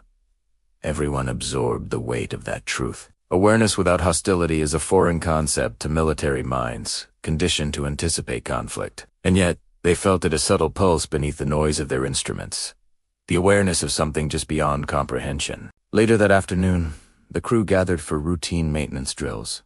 But the air was thick with quiet reflection. Sailors exchanged glances that lingered too long, whispers that vanished before they were fully spoken. Everyone knew something had shifted, even if they couldn't articulate it. Maya Arden, returning to the observation deck after lunch, felt the same pull she had felt the night before.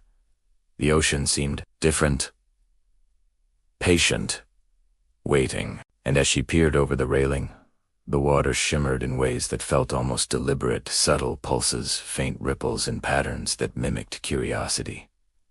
Ezra joined her silently. "You feel it too," I sighed softly, as if acknowledging a shared secret. She nodded. "It's like it knows we're watching. And maybe," he whispered, "it wants us to keep watching." They stood together in quiet contemplation, letting the gentle rocking of the ship and the soft lap of waves beneath them fill the spaces between words. Neither spoke for long stretches of time. There was no need. The presence beneath the waves, the awareness in the air, required only observation. Respectful observation. A small glow, almost imperceptible, pulsed briefly beneath the surface. Not bright enough to illuminate, not vivid enough to declare itself yet. Enough to remind them it was there. Alive. Observing. Patient. Maya whispered. "Do you think it's communicating?" Ezra considered the question. "Maybe not with words, not with signals, but yes, in its own way." For a long moment, they simply watched. The ship continued its slow progress across the Pacific, its metal hull cutting a straight line through infinite possibilities. The ocean responded in kind, subtle, undulating, a quiet dialogue beneath the sunlit waves. As the day drew toward evening, the radar operators detected subtle movements once again. Tiny, deliberate, almost teasing. The objects were not fully revealed, not fully absent. They existed in moments, brief pulses of presence that suggested intelligence, something testing, probing, observing, not intruding, not hostile, but aware. And aware was enough to unsettle even the most seasoned minds. Commander leaned back in his chair, rubbing his temples. "We're scratching at the edges of something much bigger than us," he said quietly. "Something patient, something ancient, and we're only beginning to notice." Lydia Chun frowned. "It's like the ocean itself is alive." Kevin nodded slowly. "Maybe it is." Above deck, the light waned, and the sky turned soft shades of rose and violet. Fravor stood with Dietrich, both staring at the horizon where sea met sky. The waves lapped gently against the hull. A single, faint ripple, out of sync with the rest, passed across the water, a subtle signal. Almost like a pulse, almost like a heartbeat. Fravor spoke softly. "We've been given a glimpse." Dietrich nodded. "A reminder that there's more out there than we understand, and that we're part of it now," he added, "whether we like it or not." They both remained silent, letting the moment linger, letting the calm of the ocean and the awareness beneath it settle into their minds. The world felt larger, older, more mysterious than they had imagined. And deep beneath the waves, something stirred again. Not visible, not loud, not threatening. Just aware, just watching, just waiting. And somewhere in the quiet dialogue between ocean and sky, between human and unknown, a promise lingered that the story was only beginning. And as night fell again, the ocean whispered secrets only patience could reveal, beckoning the watchers to follow deeper into the unknown. Chapter 8. Currents of the Unknown. Night returned over the Pacific like a soft, dark veil, folding the vast ocean into shadow. The stars blinked faintly above, their light tempered by a gentle haze, and the air carried the cold scent of salt, crisp and clean. The USS Princeton moved steadily through the quiet waters, its engines a distant hum beneath the vastness of sky and sea. On board, the hum was joined by the low murmurs of sailors and the occasional beep of instruments, all minor sounds in a world that felt suddenly alive with presence. Lieutenant Commander Maya Arden stood on the observation deck again, the rail cool beneath her fingers. She had lost track of how many nights she had spent here, staring at the dark expanse of the ocean, waiting for something that felt just beyond the grasp of sight. Tonight, the feeling was stronger. The water seemed to pulse beneath her gaze, subtle yet deliberate, as though it carried messages hidden in its currents. Ezra Hale joined her, his expression calm but thoughtful. "You feel it too, don't you?" he asked quietly. Maya nodded. "It's different, tonight. Like it's aware that we aware."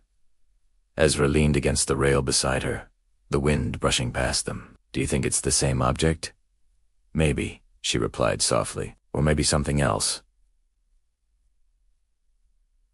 Something related. Whatever it is, it's intelligent, and it's patient." They stood in silence for a few minutes, watching the waves curl and shimmer under starlight. The ocean, normally vast and indifferent, now felt like a living presence, sending ripples that hinted at motion just beneath the surface. There was no sound beyond the gentle slap of water against hull and the low hum of machinery, yet the moment was thick with awareness, subtle and almost tangible. "Do you think it communicates?" Ezra asked after a long pause. Maya considered the question. "Not with words," she said finally. "Not with signals we can interpret. But it's like it leaves traces, hints, patterns, moments that make you pause and notice. That's communication in its own way." Ezra nodded slowly, his gaze following a faint, shimmering disturbance near the starboard side of the ship. For an instant, the waters seemed to fold, like a ripple within a ripple, and then it returned to calm. Subtle, imperceptible, and yet it left a mark in their consciousness. "You ever wonder," he said softly, "why it doesn't just show itself fully?" Maya's eyes traced the horizon, where the dark of the water met the even darker sky. "Maybe it doesn't want to scare us," she said. "Maybe it wants us to understand slowly, to notice, to learn." The night deepened. Lights on the deck glowed softly, casting long shadows. Somewhere deep in the CIC, radar operators continued their watch, monitoring faint traces that flickered across the screens like whispers.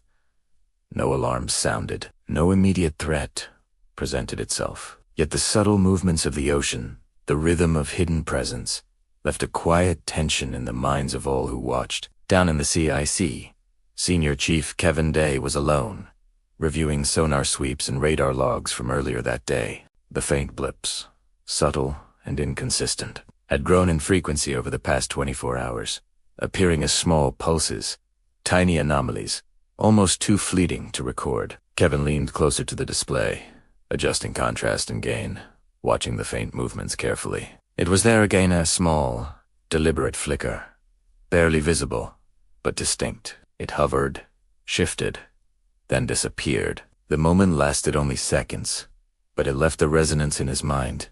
A silent question, "Do you see me?" Kevin exhaled slowly. "I see you," he whispered to the empty room.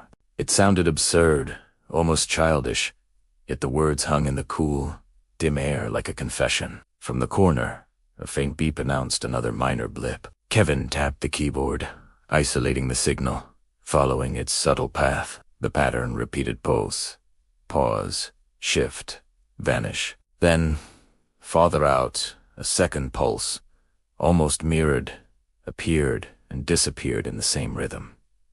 "Two," he muttered.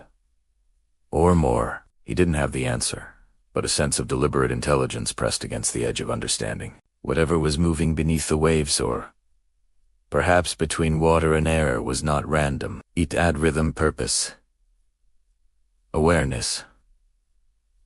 Above deck, Maya and Ezra continued to watch the water. The moon had risen fully now, spilling silver light across the gently rippling surface. Waves shimmered with a soft, otherworldly glow, and for a fleeting moment, Maya thought she could see shapes just below the surface, elongated forms, smooth, moving with precision that no marine animal could match. Ezra whispered, "Look there." Maya leaned forward, her heart quickening. Indeed, subtle movements under the water suggested shapes, forms that maintained perfect coordination, gliding effortlessly in ways that defied familiar physics. She shivered, not from fear, but from awe. "They're intelligent," she murmured. "Yes," Ezra replied, "and they've been here a long time." The shapes shifted suddenly, disappearing into darkness as quickly as they had appeared. Maya's eyes searched the water, tracing invisible currents, and she felt a soft pull in her chest. It was as if the ocean itself were guiding her attention, drawing her into awareness of something ancient, something patient. A quiet realization settled in her mind. This was not just an encounter. This was an invitation, a subtle demonstration of presence, intelligence, and observation, and it required patience to perceive, understanding to interpret, and reverence to approach. In the CIC, Kevin Day continued monitoring. Another faint signal appeared on the sonar, slightly larger this time, moving with a slow, deliberate path. It seemed to circle the ship, not aggressively, not threateningly, but with intent, studying the vessel, its crew, its rhythm. He recorded it carefully, labeling it for later analysis. Maybe it's testing us, he whispered to no one in particular. Maybe it wants to know what we're capable of. Across the room, Ensign Lydia Chun glanced at him. Chief, do you really think it's aware of us? Kevin nodded slowly, eyes fixed on the screen. I do. And I think it's been aware all along. We just didn't notice. The words left a resonance in the room, subtle but profound. Awareness without hostility. Observation without threat. It challenged every instinct, trained to anticipate danger, every principle of maritime vigilance, and every assumption of what intelligence could be.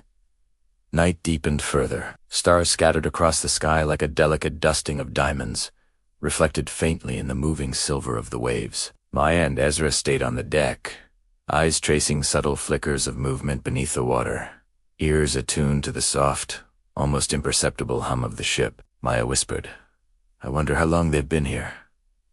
Watching. Waiting. Ezra shrugged slowly. Longer than we can imagine. Longer than recorded history. They're patient, Maya said softly. They don't rush. They let us notice them at our own pace. Ezra nodded. And if we're patient, maybe we learn something we've never known before. For a long while, they remained silent, absorbing the gentle rhythm of waves, the subtle flickers beneath the surface, and the weight of awareness pressing softly against the edges of perception. It was a quiet conversation, one without words, one that required attention, humility, and a willingness to simply witness. Later, Kevin documented the night's anomalies, creating a meticulous record of every pulse, every subtle flicker of movement beneath the hull. The data hinted at coordination, intelligence, and observation movements. Not random but deliberate, patterns that suggested study, evaluation, and perhaps even subtle communication. Somewhere deep beneath the surface, the ocean whispered in currents, soft ripples that could not be traced by ordinary instruments. Above the waves, the Tic Tac or its kin moved without sound, without heat, without distortion, maintaining an eerie equilibrium between presence and invisibility. Maya finally stepped back from the railing, her mind both exhausted and alert. The ocean had spoken, even if only partially, and the whisper of awareness lingered. Ezra joined her in silence. The ship continued its slow, steady progress, moving through waters that seemed ordinary yet carried the weight of hidden intelligence. It's patient, Maya said finally, and we're learning how to be patient too. Ezra smiled faintly. Yes, but I have a feeling patience is only the beginning.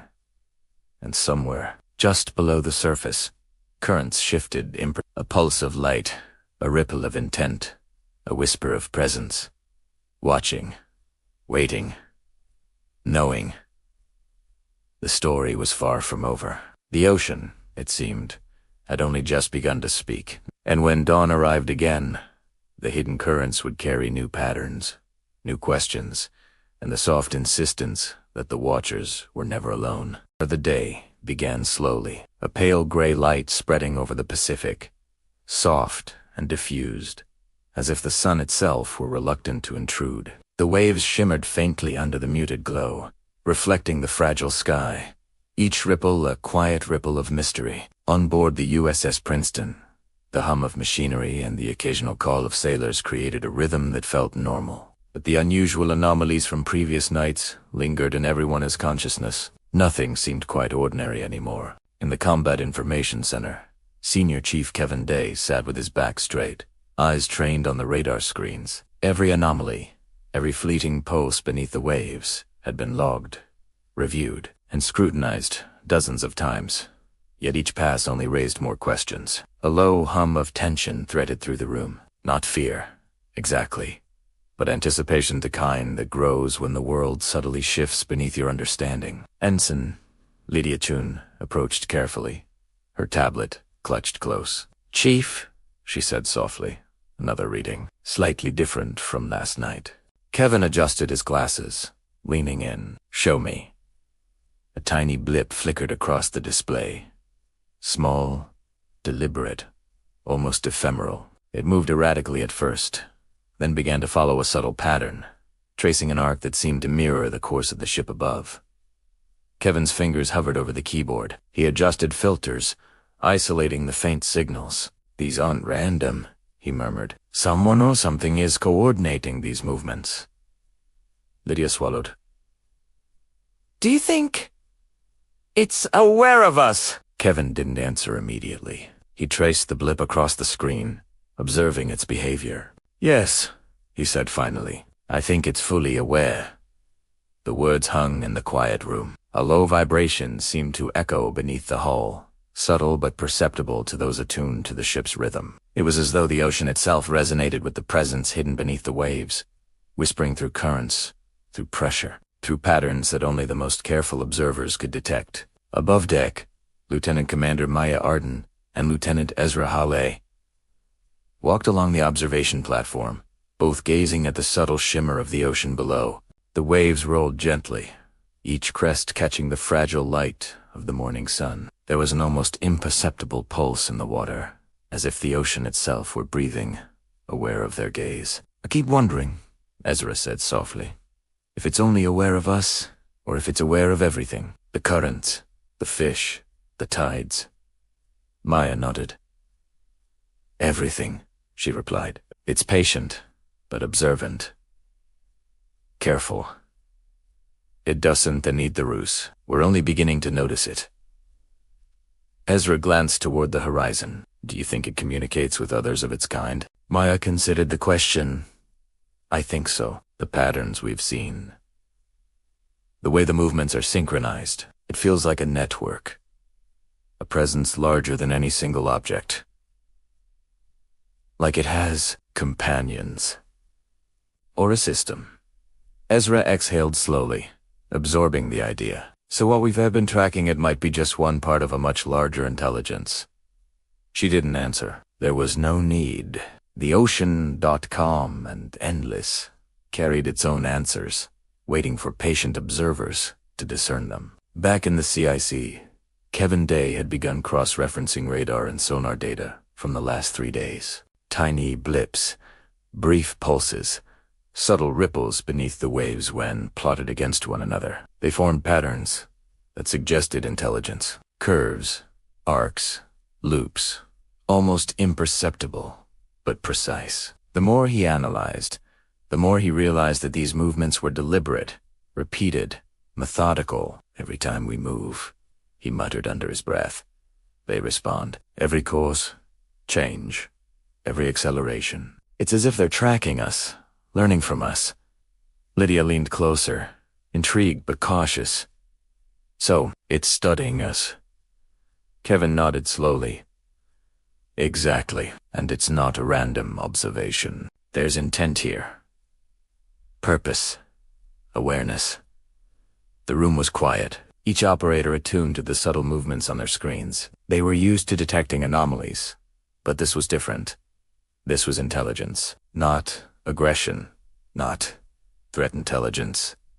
Deliberate and patient. Fravor and Dietrich were summoned back to the CIC to review the compiled data. They studied the radar traces, the sonar sweeps, and infrared logs together.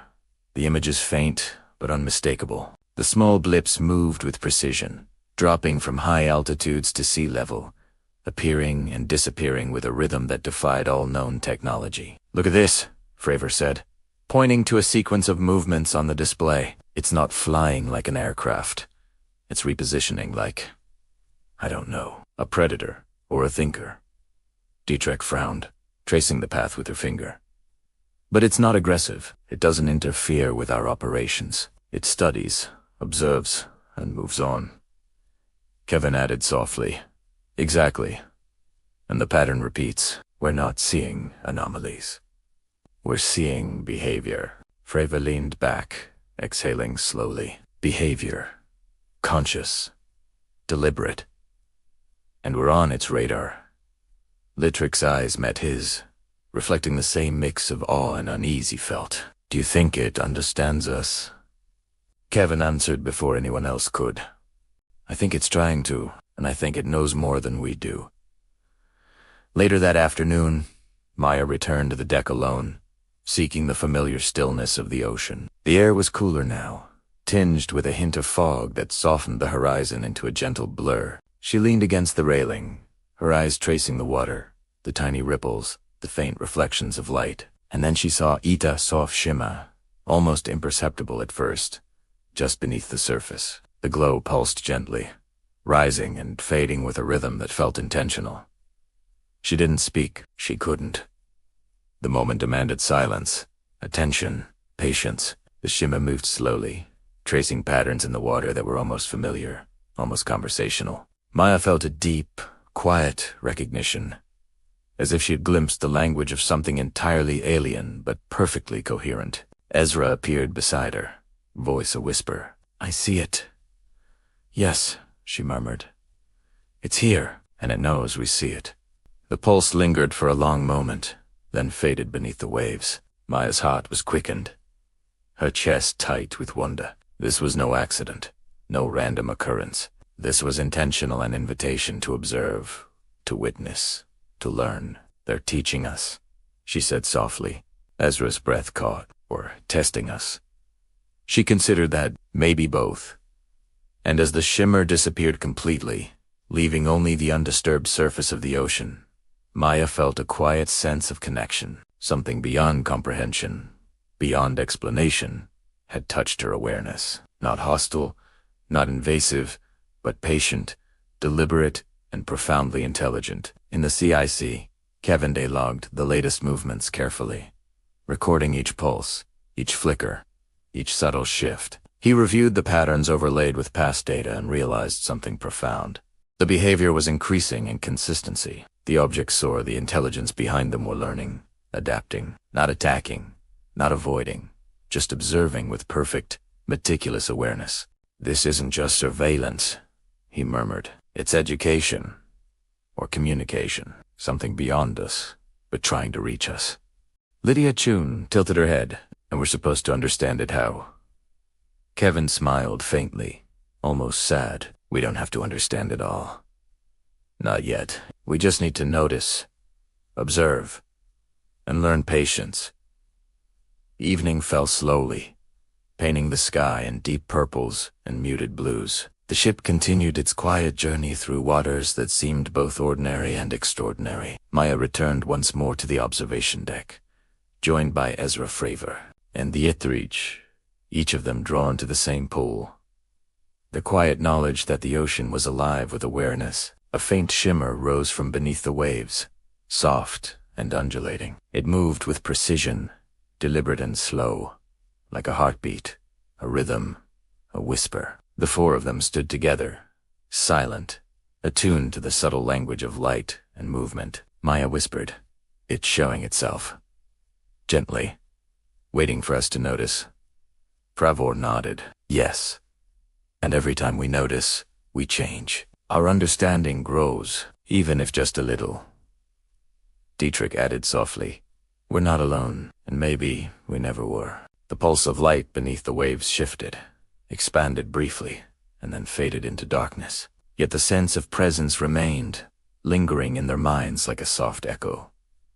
Ezra exhaled. "It's patient, but not infinite. We have to learn quickly, to see, to notice, to respect." Maya gazed across the vast dark expanse, feeling the weight of time and intelligence, ancient beyond measure, moving beneath the waves. "We've been given a glimpse," she said quietly. "And if we pay attention, maybe we'll understand more." Somewhere deep beneath the surface, currents shifted, subtle and deliberate, a pulse of awareness, a gentle movement, a whisper in the water. Watching, waiting, patient. The story was far from over, and the ocean had only begun to teach. As the first hints of dawn approached, the hidden watchers beneath the waves prepared to reveal patterns yet unseen, guiding the observers toward truths just beyond comprehension. Chapter 10. The Silent Dance. The dawn was slow to arrive, spilling a fragile, pinkish light across the Pacific, like a gentle brushstroke.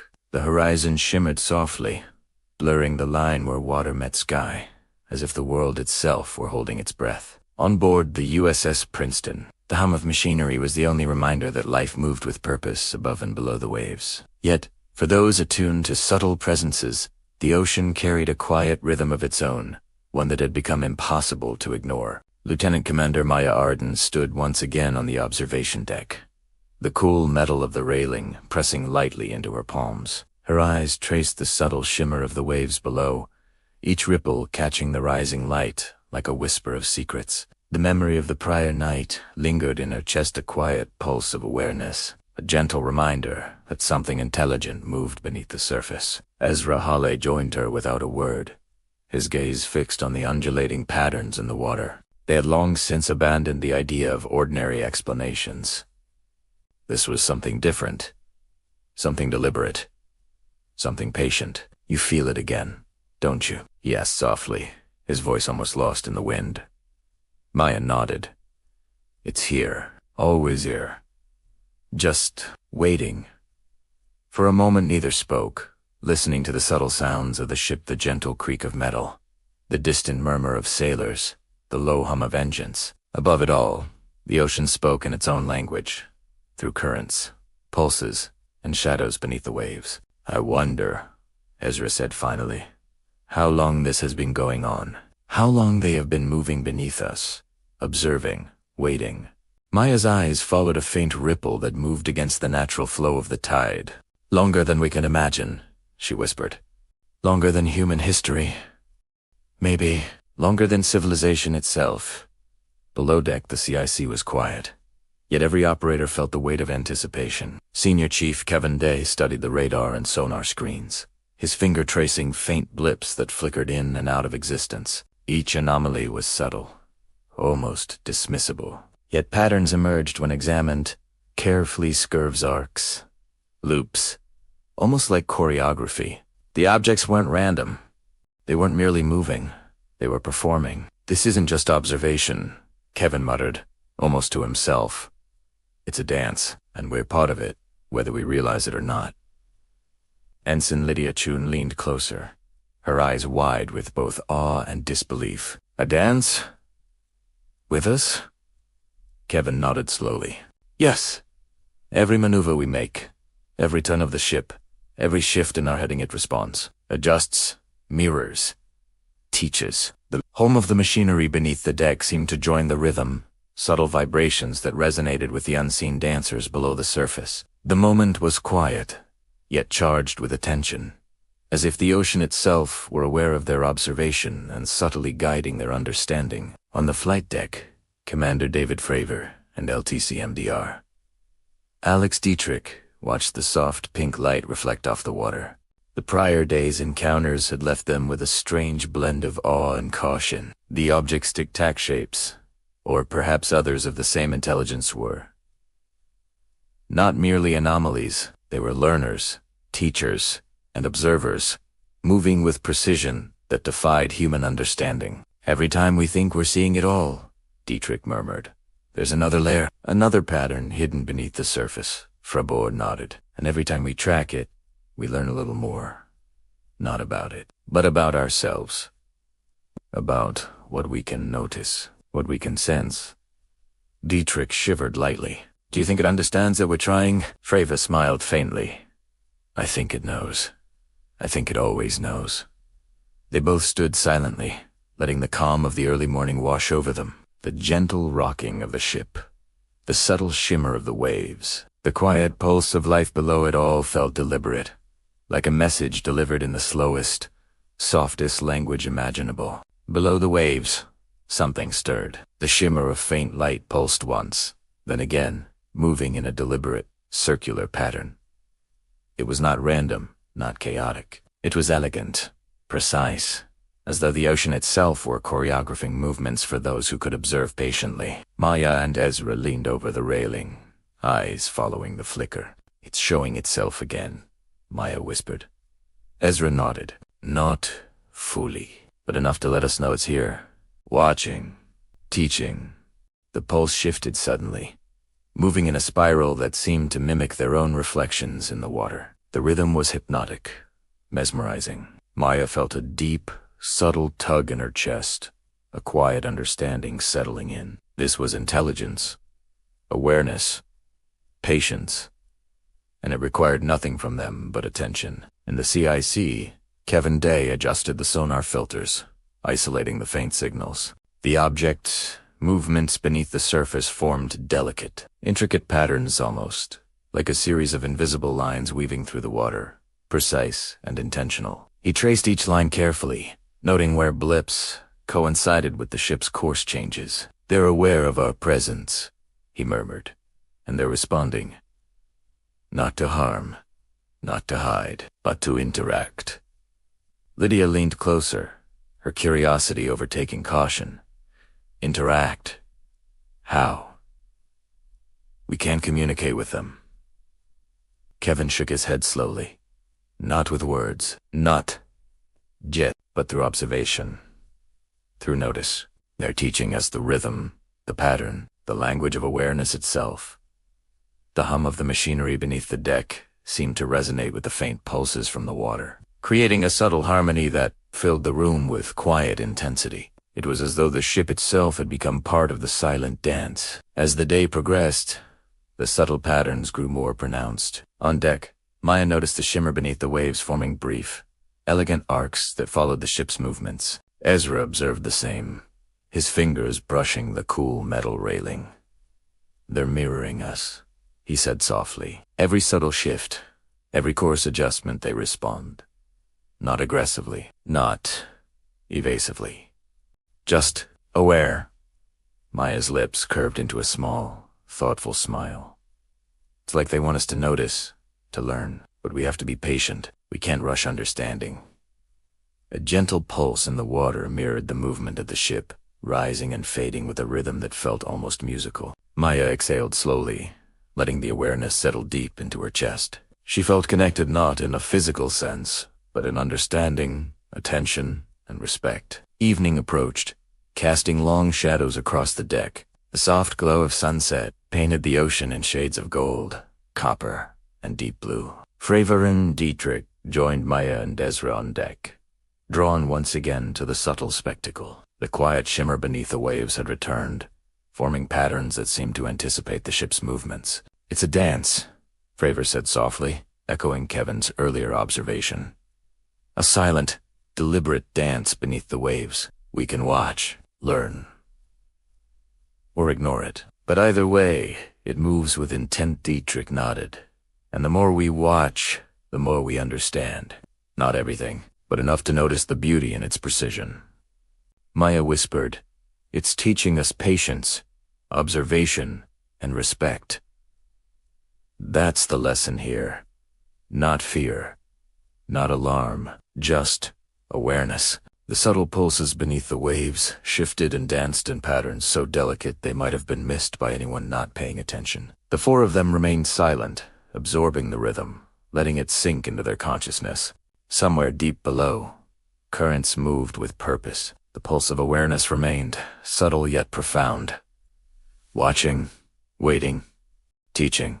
The Tic Tac chords remained elusive above the waves. But beneath the surface, the silent dance continued, inviting those patient enough to witness its pattern. The ocean had become both stage and teacher, and the watchers were beginning to learn. As night fell again, the silent dance of the hidden currents continued, beckoning the observant to follow deeper, to notice patterns, yet unseen, and to hear the whispers beneath the waves. Chapter 11. The hidden language. The night was still over the Pacific, a velvet blanket stretching endlessly across sky and water. Stars shimmered faintly, muted by the thin coastal haze drifting from the mainland. The ship cut through the calm waves, leaving a subtle wake that shimmered silver under moonlight. On board, the crew moved with quiet efficiency. Yet beneath the routine, attention lingered a gentle, unspoken awareness that the world had shifted slightly. Imperceptibly, yet irrevocably. Lieutenant Commander Maya Arden stood at the observation deck again, her eyes tracing the gentle rise and fall of waves. Something beneath the surface pulsed, faintly, like a heartbeat. Faint, but deliberate. She had grown accustomed to noticing it, yet every observation brought a fresh sense of awe. It was intelligent, patient, intentional. As Rahali approached, his footsteps soft on the deck. "I think I understand a little more tonight," he whispered, almost to himself. Maya turned to him, curiosity soft in her gaze. "More?" "Yes," he said. "It's not just movement. It's a rhythm. A butter, a language we were only beginning to see."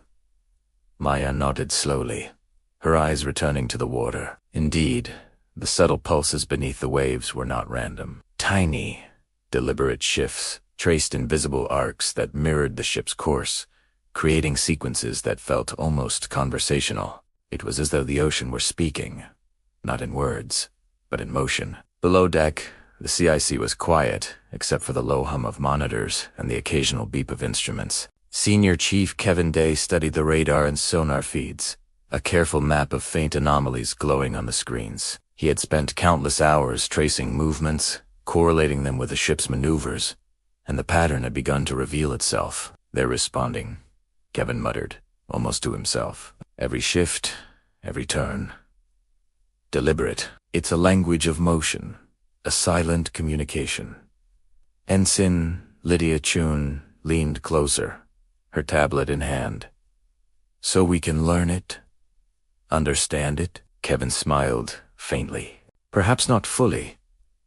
Yet, but noticing is the first step.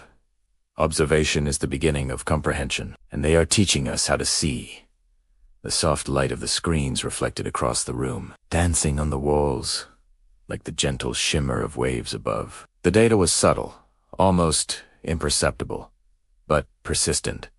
Repetition revealed intention. Repetition revealed awareness. On the flight deck, Commander David Fravor and LTCMDR Alex Dietrich watched the horizon. The calm of the ocean was deceptive, a soft contrast to the intensity of the hidden presence below. The prior day's encounters had revealed patterns in the sky, but the behaviors beneath the waves were different. Slower, more subtle, yet no less deliberate. "Do you think it's the same intelligence as the Tic Tac?" Dietrich asked softly. Fravor shrugged. "Possibly, or maybe it's part of a network. Different shapes, different mediums, same awareness. Above, below, always observing." Dietrich shivered lightly. "It doesn't threaten us, but it teaches in a way we're not trained to recognize." Fravor nodded. "Exactly. It's showing us patience, observation, awareness, and it's waiting for us to notice."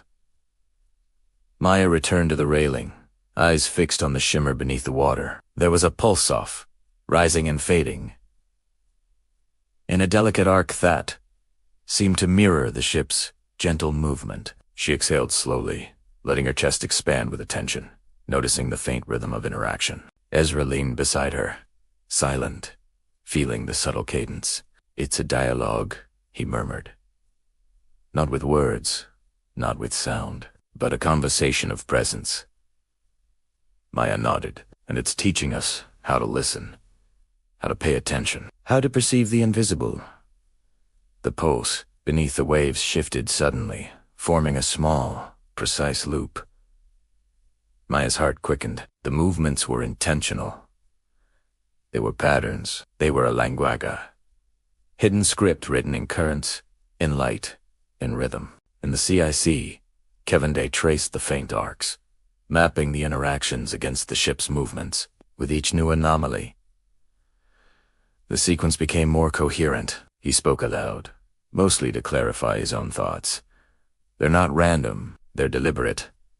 They respond to us. Tegai. Uis. Without words. Without sound. A silent language, written in water and motion. Lydia leaned closer. Could it be? Teaching? Not just observing? Kevin nodded slowly. Yes. And not just us. Anyone patient enough to notice. Anyone willing to see. The hum of machinery seemed to align subtly with the rhythm of the anomalies, creating a strange, almost musical resonance. Kevin exhaled, feeling a gentle awe. The presence was ancient, intelligent, patient. It had existed long before human comprehension and would exist long after. And yet, it had chosen to reveal itself, quietly, gradually, through observation and subtle pattern. Evening fell with soft, muted colors. The last light of the sun painted the water in copper and gold. Maya and Ezra stood together, watching the shimmer beneath the waves. Fravor and Dietrich joined them, silently, drawn to the quiet spectacle. The pulse beneath the waves formed a new pattern, a loop within a curve, almost like punctuation in a sentence. The four of them watched, silent, aware that this was communication. Not literal words, but presence, intention, and rhythm. It's teaching us, Maya whispered. Not in words, not in sound, but in motion awareness. Attention. Fravor added softly, and patience. Every shift, every ripple, a reminder that understanding takes time. Dietrich nodded. It's showing us how to perceive, how to notice, how to learn without interference. Ezra's eyes followed the movement beneath the waves. It's more than observation, he said quietly. It's interaction, a subtle dialogue, and we're participants. The shima beneath the waves pulsed once more, brighter, deliberate, and then faded. Yet its presence remained, lingering in the minds of the watchers like a soft echo, a quiet imprint of intelligence, awareness, and intention. The night deepened, wrapping the ocean and sky in soft darkness. Stars reflected faintly on the waves, mirroring the subtle glimmers beneath. The crew, though unaware of the full extent, had been drawn into a new understanding. There was no threat, no immediate danger, only the quiet insistence of intelligence reaching out, teaching through observation, through subtlety, through patience. Maya exhaled slowly, her chest lifting with the weight of recognition. We're part of something much larger, she murmured. Ezra nodded. And if we pay attention, we can learn, even a little, maybe enough to change how we see the world. Kevin Day, still below in the CIC, logged the final anomalies of the night. The patterns were subtle, deliberate, almost hypnotic. Every flicker, every arc, every pulse suggested intelligence beyond comprehension. Patient, observant, silent. He felt a quiet respect settle deep within him. They're teaching us, he said softly. Not in words, not in sound, but in presence, in motion, in awareness. And if we notice, we learn. The ship rocked gently, waves whispering against the hull. Somewhere deep below, currents shifted, imperceptible. Tiny pulses of light, delicate arcs of movement, faint ripples and rhythm, all part of a hidden language, slowly unfolding for those patient enough to witness. The Tic Tac, or its kin, remained elusive above the surface, yet beneath the waves, the silent dialogue continued. Watching, waiting, teaching, and the watchers' Fravor. Dietrich, Maya, Ezra, Kevin, Lydia were learning to listen, learning to see, learning patience. The ocean had a language, and for the first time, the humans aboard the USS Princeton had begun to understand a whisper of it. As dawn approached once more, the hidden currents prepared to reveal subtler patterns, guiding the watchers deeper into the silent language of the ocean and sky. Chapter 12. Patterns in the Deep.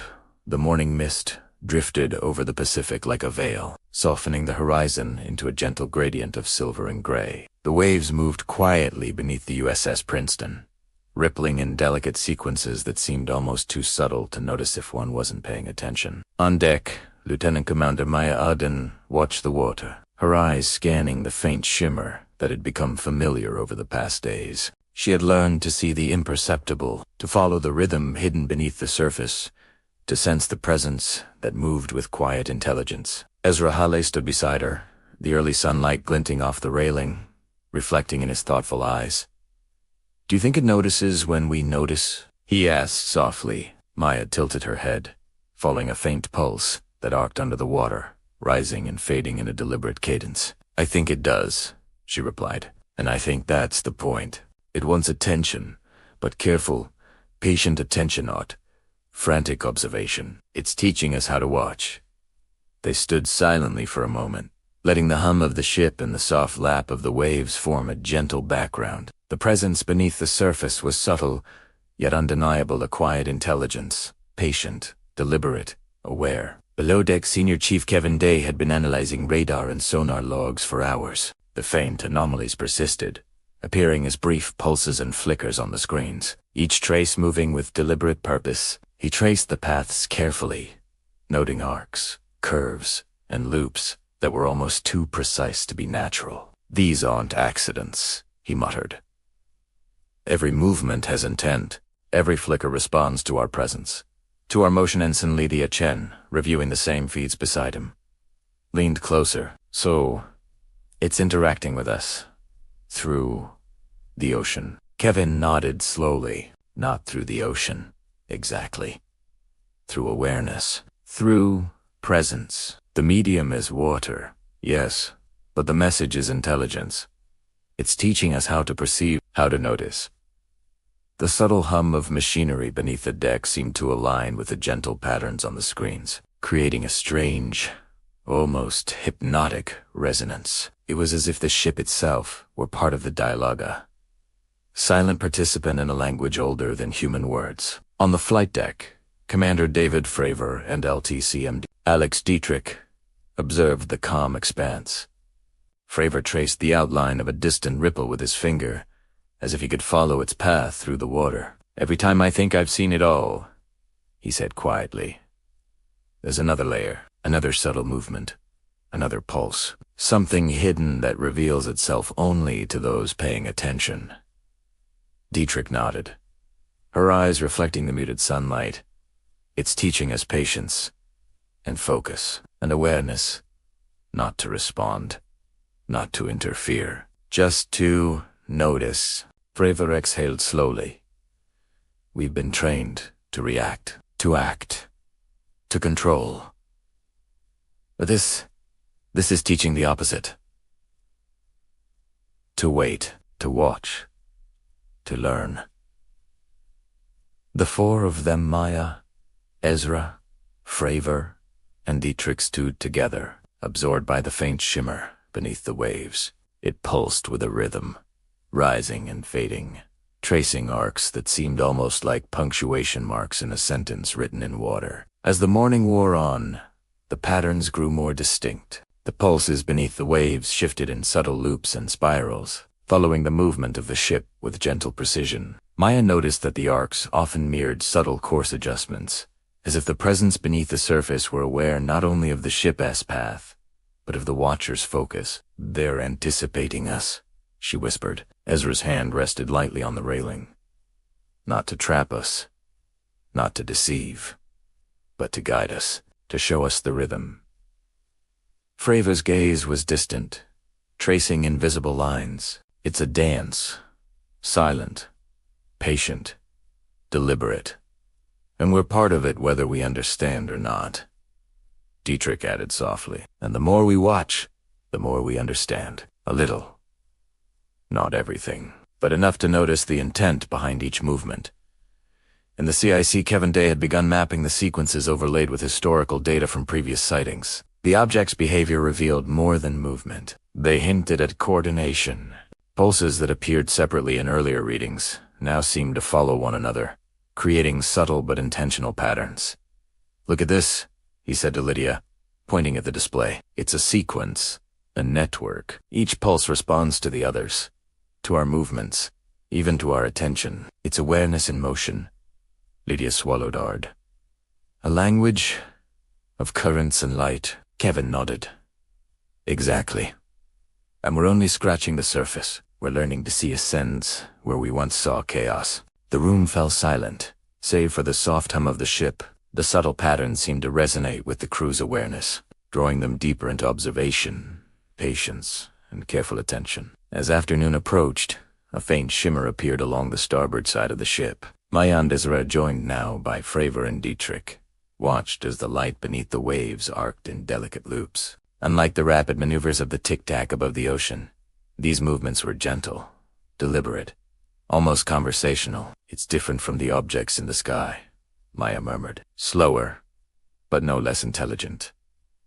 There's thought behind every motion." Ezra nodded.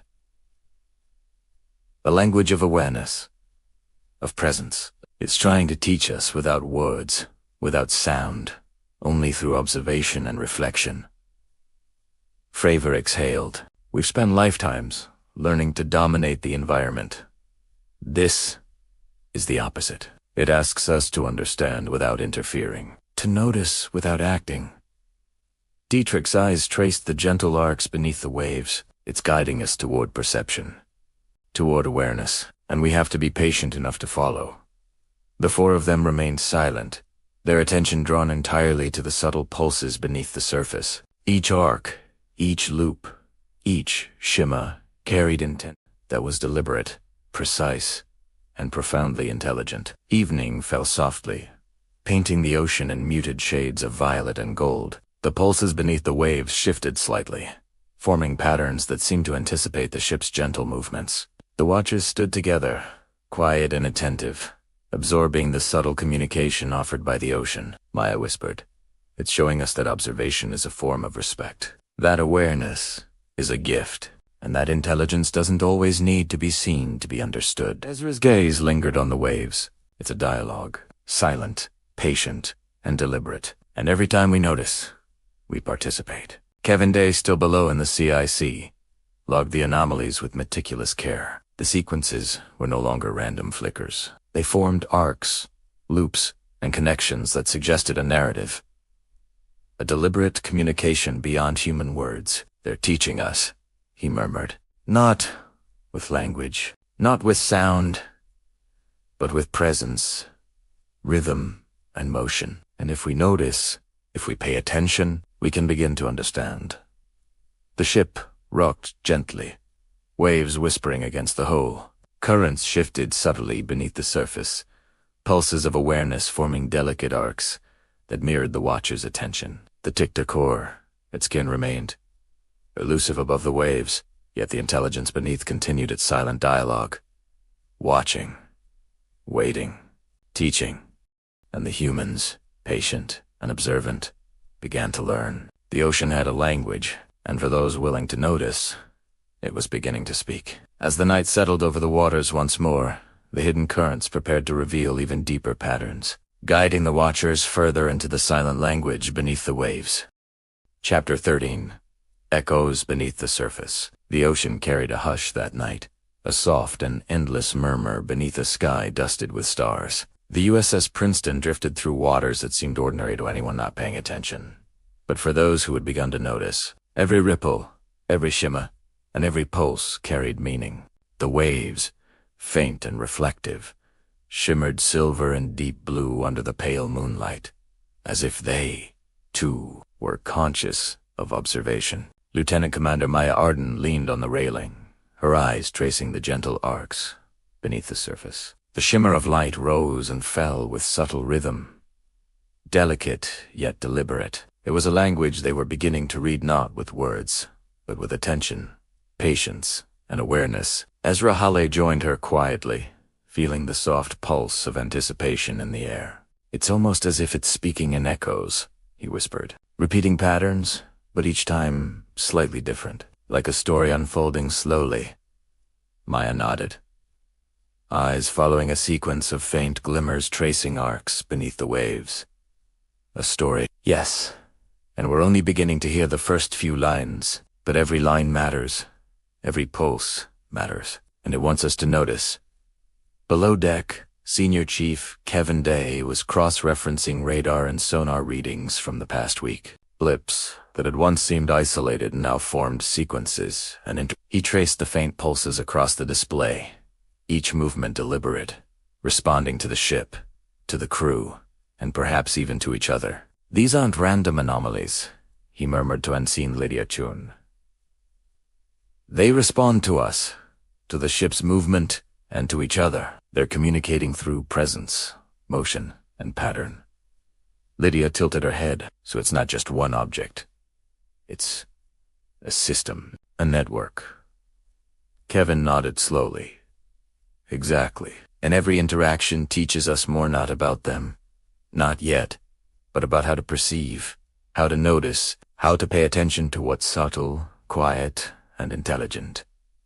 The hum of the machinery beneath the deck seemed to align with the rhythm of the anomalies. A Hentler resonant, almost musical, filled the room, enhancing the subtle sense of connection between observers and observed. On the flight deck, Commander David Fravor and LTC Alex Dietrich stood in near silence, gazing across the water. The ocean was still, yet beneath it, faint movements traced patterns that the naked eye could barely follow. "Every time I think we've seen it all," Dietrich said softly, "there's another layer beneath the surface.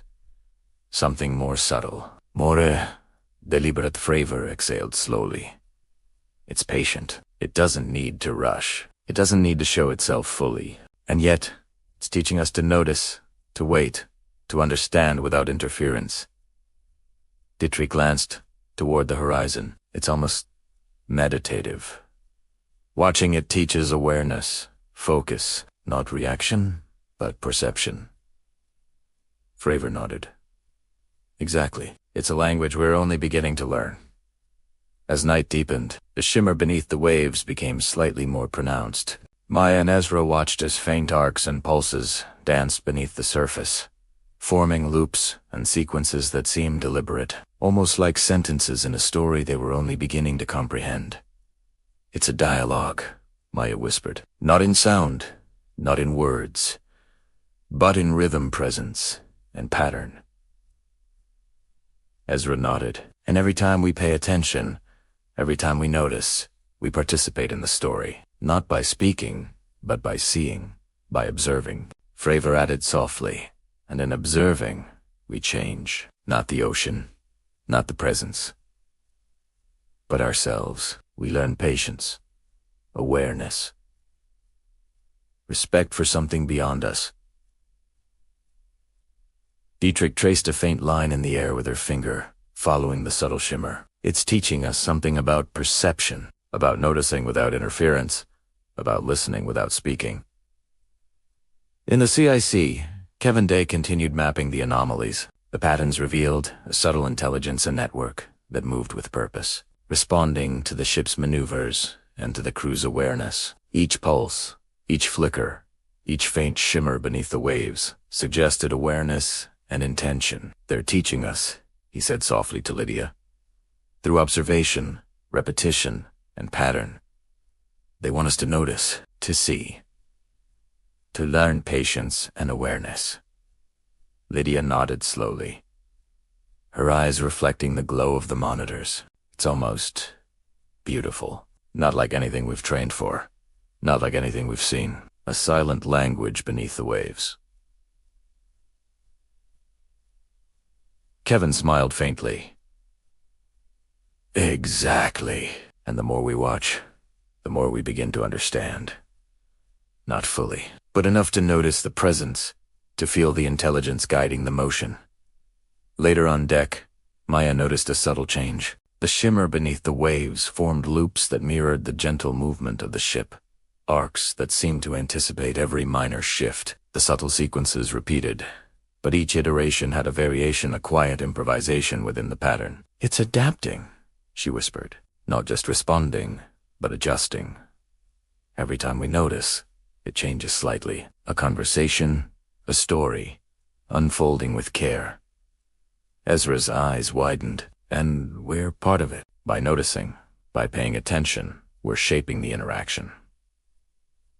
Fravor's gaze was distant, thoughtful. "We've always sought to dominate the environment. Here, we're learning to listen to it, to understand the intelligence behind it without interference." Dietrich added softly. And that's the lesson: patience, observation, and respect.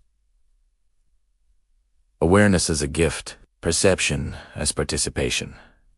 The night deepened further, and the subtle arcs beneath the surface grew more complex. Tiny pulses traced faint spirals, forming sequences that suggested deliberate communication. The watchers remained silent, absorbing the rhythm, allowing themselves to be part of the unfolding dialogue. Maya exhaled slowly, her mind attuned to the gentle, deliberate intelligence beneath the waves. It's teaching us how to perceive, how to notice, how to see what's invisible. Ezra nodded. A language without words, a story without sound, and every time we pay attention, we understand a little more.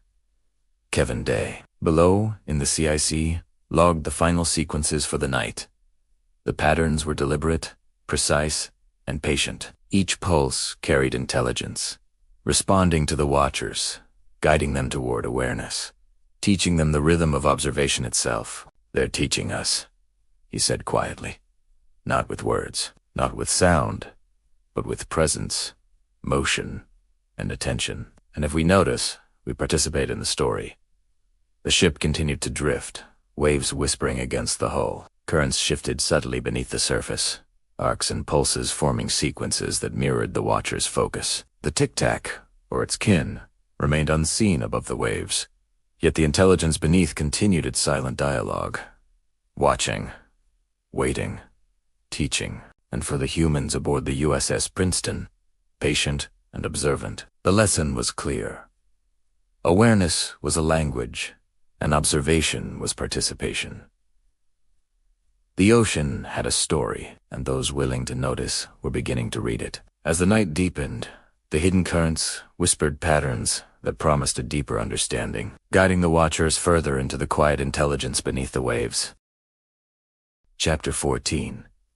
Currents of Awareness. The ocean was a mirror of ink and silver beneath a crescent moon, stretching endlessly into a horizon that blurred sky and sea. The USS Princeton moved slowly, its wake barely disturbing the stillness. On deck, Lieutenant Commander Maya Arden felt the familiar pull of attention, the gentle insistence of something unseen beneath the waves. The shimmer that had become a silent guide rose and fell in delicate arcs, as though breathing in rhythm with the ship. Ezra Halley joined her, his gaze tracing the faint light dancing just below the surface. It's like the ocean itself has a heartbeat, he murmured, a pulse he'd only just begun to perceive.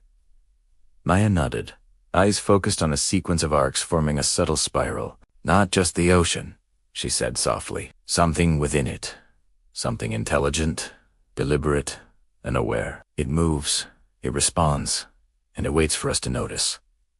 The presence was patient, almost gentle in its insistence, revealing itself gradually, like a teacher inviting a student to pay attention. Each shimmer, each pulse, each tiny shift in the current carried meaning, though not words. Below deck, Senior Chief Kevin Day studied radar and sonar feeds with meticulous care. The anomalies had persisted, subtle yet deliberate, forming arcs, loops, and sequences that suggested awareness and intention. Each blip, each faint signal, seemed to respond to the crew's observation as much as the ship's movement. These aren't random, Kevin murmured, more to himself than anyone else. Each movement is deliberate, purposeful. Each sequence responds to us, reacts to our awareness. It's teaching, but not in the ways we expect. Ensign Lydia Chun leaned over his shoulder, her curiosity blending with awe. Teaching? How? Kevin traced a faint spiral on the display. By guiding attention, by forming patterns, by showing intelligence without words. It's a language of presence, observation, and rhythm. And if we notice, we participate. The quiet hum of the ship seemed to harmonize with the subtle pulses on the screens, creating a resonance that made the room feel alive. It was a dialogue conducted in patience, a silent exchange that asked for nothing but attention. On the flight deck, Commander David Fravor and LTCMDR. Alex Dietrich observed the soft shimmer beneath the waves. Unlike the rapid, impossible maneuvers of the Tic Tac in the sky, these movements were deliberate and flowing, almost meditative. Every time I think I've seen it all, Dietrich said softly. Another layer appears beneath the surface. Something slower, subtler, yet equally intelligent. Fravor exhaled, eyes following the faint arcs tracing the ocean's movements. It's patient. It doesn't need to show itself fully. It teaches without demand. We just have to notice. And in noticing, we participate. Dietrich's eyes followed a delicate spiral of shimmering light. It's almost like meditation. Watching it requires focus, awareness, patience. Not action, not interference. Fravor nodded, double quotes. Exactly. And that's the lesson. Awareness, observation, and patience, qualities we often overlook. Maya returned her attention to the faint currents, noticing how the arcs formed subtle loops that responded to minor adjustments in the ship's course. Each movement was deliberate, each pattern a fragment of a larger, unseen design. It's adapting, she whispered, not just reacting, but anticipating. Every pulse seems aware of our observation, guiding us gently, patiently. Ezra watched with quiet awe, and we're part of it. By noticing, we influence the interaction. By paying attention, we become participants in its rhythm. Fravor and Dietrich joined them in silence, their gazes following the faint pulses that moved with a quiet intelligence beneath the surface. The shimmer formed loops and arcs that seemed almost conversational, delicate and precise, yet infinitely patient. In the CIC, Kevin Day mapped sequences of anomalies with meticulous care. Patterns that had once appeared as isolated blips now formed intricate sequences, an invisible network of awareness moving in harmony with the ship and the observers. Look at this, he said to Lydia, pointing at a complex overlay of arcs and pulses. Each sequence responds to the others, to the ship, and to our observation. It's a network of intelligence beneath the waves. Lydia's eyes widened. A hidden language, written in water and motion. Kevin nodded slowly. Yes. And each time we pay attention, we begin to understand it. Not fully, but enough to notice intention, rhythm, and awareness. The subtle resonance of the machinery, combined with the movement of the currents, created a delicate symphony of perception. The crew felt it not as sound, but as presence and awareness that demanded nothing but patient attention.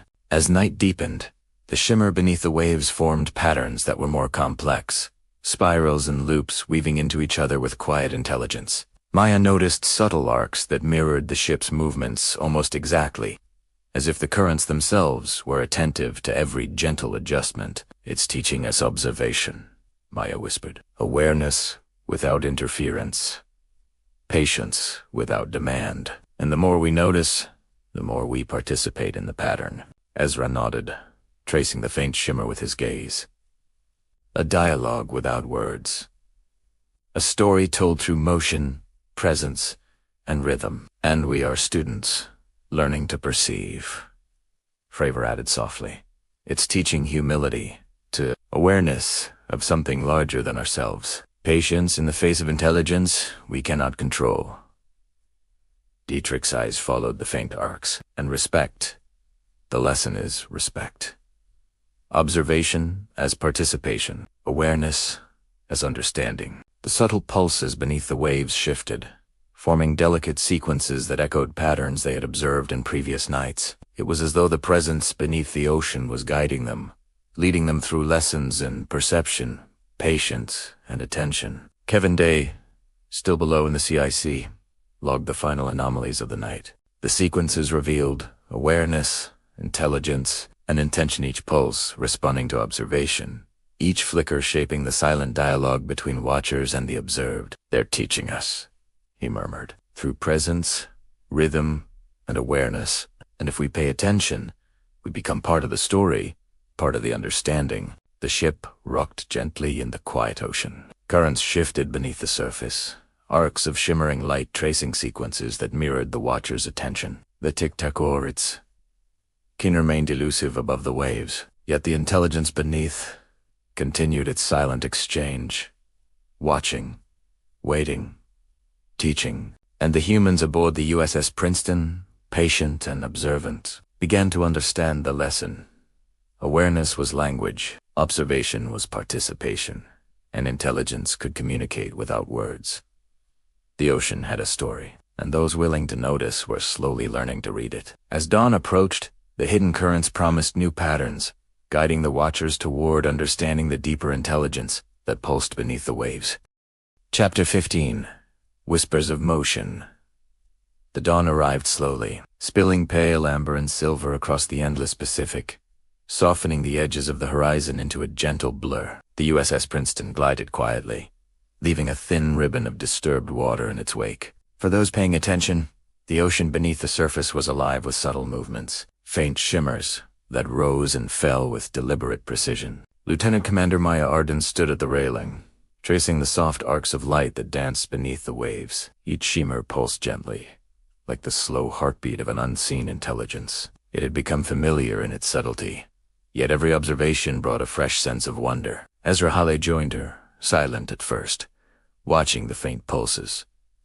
"Do you ever wonder how long this has been going on?" he asked quietly. "Long before we noticed. Long before anyone sailed these waters." Maya's gaze lingered on a delicate loop of shimmering light. "I think it's ancient," she whispered. "Patient, watching, waiting. It doesn't need recognition, but it reveals itself to those who notice." The quiet intelligence beneath the surface was patient, almost gently revealing itself gradually, like a teacher who trusts their students to pay attention without instruction. Each shimmer, each pulse, each delicate shift in the current carried meaning, though not in words. Below deck, Senior Chief Kevin Day traced the faint anomalies on radar and sonar displays, mapping arcs and loops that had revealed themselves over days of careful observation. Every blip, every flicker seemed deliberate, a subtle thread woven into a larger tapestry. "These aren't random," Kevin murmured to Ensign Lydia Chun. "They respond to us, to the ship, and to each other. It's communication, though not in any language we know. It's awareness, expressed through motion." Lydia leaned closer, her curiosity soft and reverent. "So we can learn it, understand it." Kevin nodded slowly. "Not fully, perhaps, but noticing is understanding. Observation is participation, and they're guiding us gently, teaching us patience and attention through their subtle patterns." The gentle hum of the ship seemed to resonate with the movements on the screens, creating a harmony of perception. It was a silent dialogue, asking for nothing but awareness. On the flight deck, Commander David Fravor and LTC MDR Alex Dietrich watched the water with quiet intensity. Unlike the rapid, impossible maneuvers of the Tic Tac above, the movements beneath the waves were slow, deliberate, and infinitely patient. "Every time I think I understand, there's another layer," Dietrich said softly. "Another subtle pattern, another pulse we barely notice." Fravor exhaled slowly, following a faint loop in the shimmer. "It doesn't need to show itself fully. It teaches through observation, through presence. We just have to notice." Dietrich's eyes followed the arcs forming beneath the waves. "It's meditative. Watching it requires patience, awareness, and focus. Not reaction, not interference."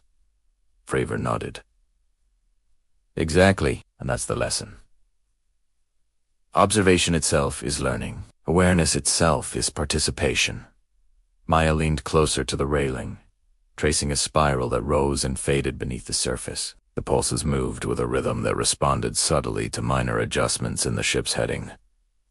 "It's adapting," she whispered. "Not just reacting, but guiding. Each time we notice, it shifts slightly, like a teacher adjusting to a student's pace." Ezra exhaled slowly, feeling the rhythm beneath the water. "And every time we notice, we participate. We're shaping the interaction simply by being aware." Fravor and Dietrich joined them silently, drawn to the gentle arcs of shimmer beneath the waves. The pattern seemed conversational, deliberate, and infinitely patient. In the CIC, Kevin Day mapped the sequences of anomalies with meticulous care. What had once seemed isolated flickers now revealed themselves as a network, a lattice of subtle communication moving in harmony with the ship and the observers. "See this?" Kevin said, pointing at the overlay of arcs and pulses. "Each sequence responds to the others, to the ship, and to our observation. Its intelligence expressed in movement. Lydia's eyes widened. A language. Written in water. In motion. Kevin nodded. Yes. And every time we notice, we participate. We may not understand fully, but we learn how to perceive. That is the gift. The subtle resonance of the machinery, combined with the movement of the currents, created a delicate symphony of awareness. The crew felt it not as sound, but as a gentle, pervasive presence. As the day wore on, the shimmer beneath the waves grew slightly more pronounced, forming arcs and loops that responded precisely to the ship's movements. Maya noticed subtle sequences that anticipated even the smallest adjustments in course. A delicate choreography of light and water. It's teaching us observation, Maya said softly. Awareness without interference. Patience without demand. And the more we notice, the more we participate. Ezra followed a faint spiral with his eyes. A dialogue without words. A story told in rhythm and motion. And we are students, learning to see. Fravor added, it's teaching humility as well. Awareness of something greater than ourselves. Intelligence we cannot control. Patience that exceeds our own. Dietrich nodded. And respect.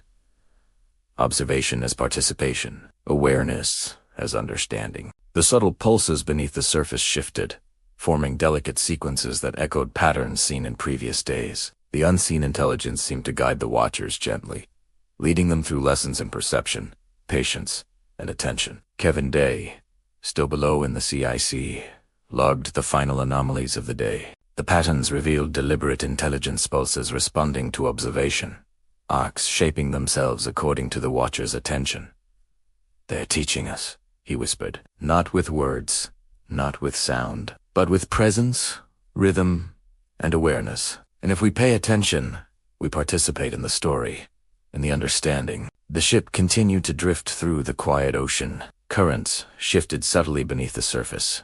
Arcs of shimmering light, tracing sequences that mirrored the watcher's focus. The Tic Tac or its kin remained, unseen above the waves. Yet the intelligence beneath continued its silent exchange. Watching, waiting, teaching. And the humans aboard the USS Princeton, patient and attentive, began to understand the lesson. Awareness was language, observation was participation, and intelligence could communicate without words. The ocean had a story, and those willing to notice were beginning to read it. As the stars faded into dawn, the currents prepared to reveal deeper sequences, guiding the watchers toward a fuller understanding of the intelligence beneath the waves. Chapter 16.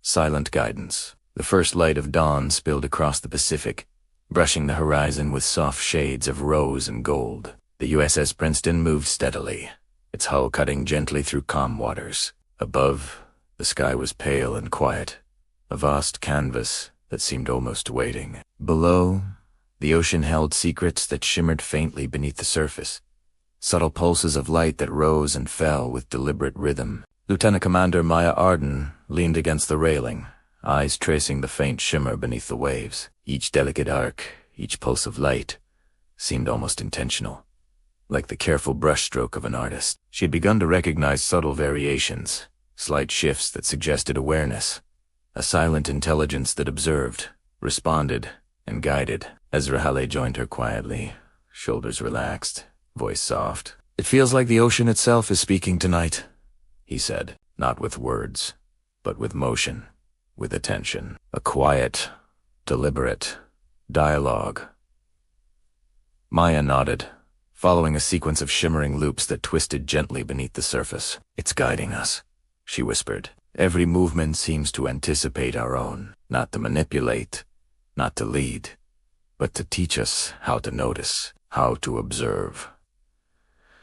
There was a strange calm in the air, almost hypnotic, as if the presence beneath the waves demanded nothing but patience and awareness. A.H. Seymour, each subtle pulse carried Meninga language without words, yet precise, intelligent, and gentle. Below deck, Senior Chief Kevin Day scrutinized radar and sonar feeds with meticulous care. What had once been small, almost imperceptible blips now formed a network of movement that suggested intelligence beyond human comprehension. "They're responding," Kevin muttered softly, more to himself than to Ensign Lydia Chun. "Not just to the ship, but to us. Every observation, every adjustment we make is mirrored, considered, and incorporated into their movement. They're teaching without speaking." Lydia leaned closer to the screen, her fingers tracing arcs and loops of subtle light. Teaching. How can something teach without words, without sound? Kevin smiled faintly. "By making us notice. By creating patterns, by showing intelligence in motion. Awareness is the lesson, and observation is the classroom." The quiet hum of the ship seemed to harmonize with the patterns on the screens, creating an almost musical resonance. It was as if the vessel itself had become part of the dialogue, a silent participant in a slow, patient lesson in perception. On the flight deck, Commander David Fravor in LTCMDR. Alex Dietrich stood in thoughtful silence. The shimmer beneath the waves was soft, deliberate, almost hypnotic in its patience. Unlike the abrupt and impossible maneuvers of the Tic Tac above, these movements were gentle, flowing, yet no less intelligent. "Every time I think I've seen it all," Dietrich murmured, "there's another layer beneath the surface. Something slower, subtler, but equally precise." Fravor exhaled, his eyes following the arcs of light. "It's teaching without demand. We just have to notice, to pay attention. And in noticing, we participate." Dietrich traced a delicate spiral of shimmer with her finger, as though she could feel the pattern in the air. "It's meditative. Watching it teaches patience, awareness, and focus, not reaction, not interference." Fravor nodded slowly. "Exactly, and that's the lesson. Observation itself is learning. Awareness itself is participation, and it's patient enough to wait for us to catch up." Maya returned her gaze to the gentle pulses beneath the waves, noticing subtle arcs that seemed to mirror the ship's every minor movement. The presence beneath the surface was aware of their attention, responding with delicate adjustments that revealed intelligence and intention. "It's guiding us," she whispered. "Not in a way that controls, but in a way that teaches. Every pulse is deliberate, every shimmer a lesson in perception." Ezra exhaled, feeling the quiet rhythm of the ocean beneath them. "And every time we notice, every time we pay attention, we're part of the dialogue. We're shaping it simply by being aware." Fravor and Dietrich joined them silently, drawn to the arcs of shimmering light beneath the waves. The pattern seemed conversational, delicate yet infinitely patient, like an unspoken lesson passed slowly from teacher to student. In the CIC, Kevin Day mapped the sequences meticulously. What had once appeared as isolated anomalies now revealed themselves as part of a network, a subtle lattice of intelligence that moved in harmony with the ship and its observers. "Look at this," he said softly to Lydia. "Each arc, each pulse, responds to the others, to the ship, and to our observation. It's a silent language, written in presence and motion." Lydia's eyes reflected the glow of the monitors. A hidden language beneath the waves, teaching through observation. Kevin nodded. "Exactly. Each time we notice, we participate. Not fully, perhaps, but enough to perceive intent, awareness, and rhythm. That is the lesson." The subtle resonance of the ship, combined with the gentle movement of the currents, created a symphony of perception. It was not sound, not sight, not motion alone, but a quiet harmony of awareness, a dialogue between human and intelligence. As night deepened, the shimmer beneath the waves formed sequences that were increasingly complex, interweaving arcs and loops into delicate patterns. Maya noticed faint spirals that anticipated the ship's movements, a choreography that was not imposed, but suggested. "It's teaching us observation," she whispered. "Patience, awareness, perception, and the more we notice, the more we participate in its rhythm." Ezra followed a faint spiral with his eyes, a dialogue without words, a story told through presence, motion, and attention. "And every time we notice, we become students, learning to see," Fravor added softly. It teaches humility too, awareness of something larger than ourselves. Patience and intelligence we cannot control. Dietrich nodded, her gaze fixed on the shimmer. Respect. Observation as participation.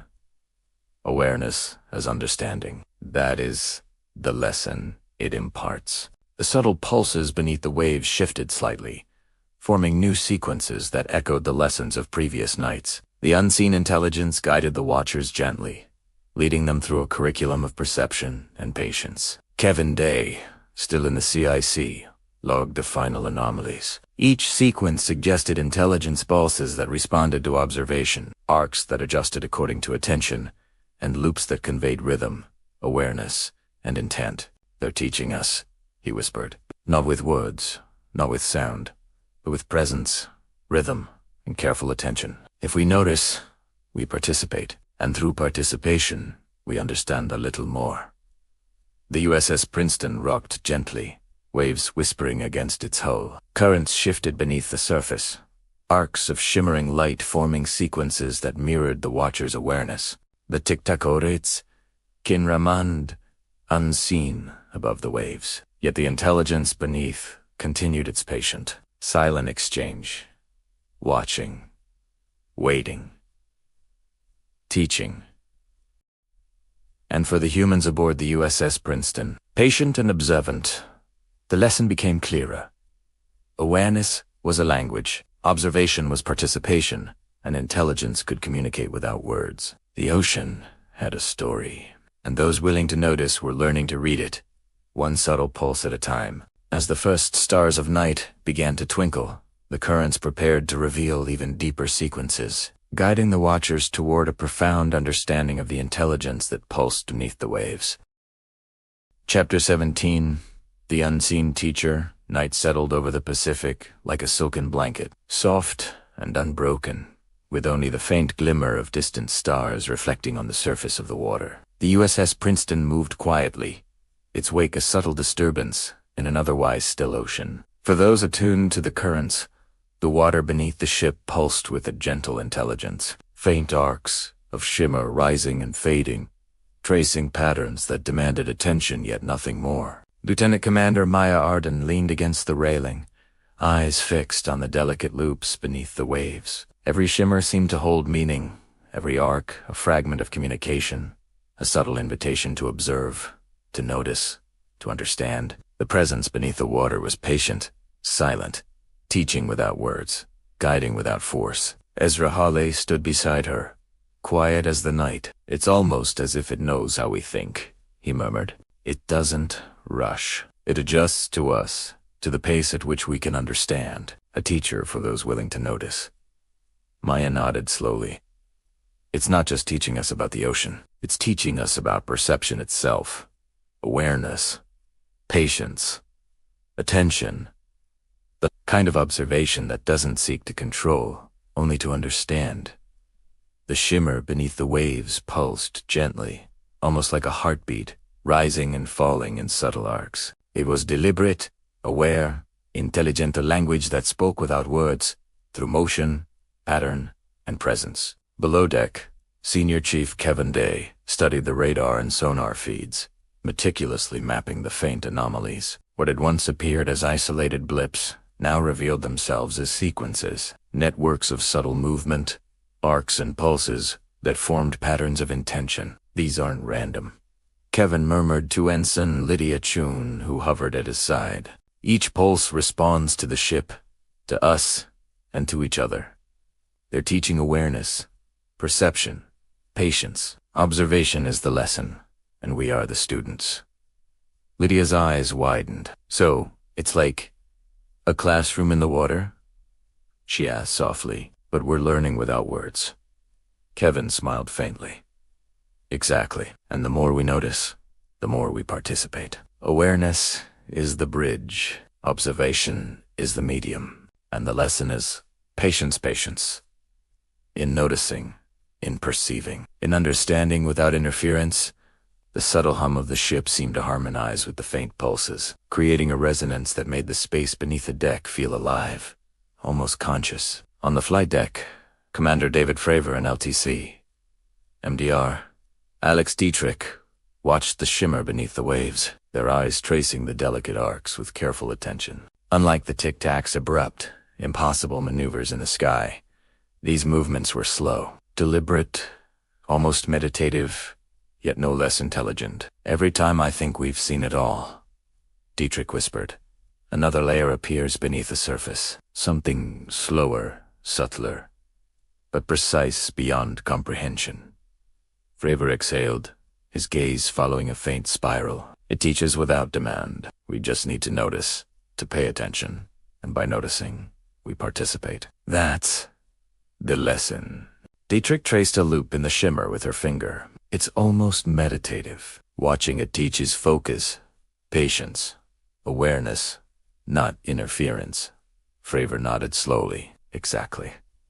Observation itself is learning. Awareness itself is participation, and the presence is patient enough to wait for us to catch up." Maya returned her attention to the gentle pulses beneath the waves, noticing arcs that seemed to mirror the ship's movements with slight variations. The intelligence beneath the surface was aware of their attention, responding with delicate adjustments that suggested understanding, adaptation, and intention. "It's guiding us," she whispered, "not directing, not controlling, just showing the way. Each shimmer, each pulse is a lesson in perception."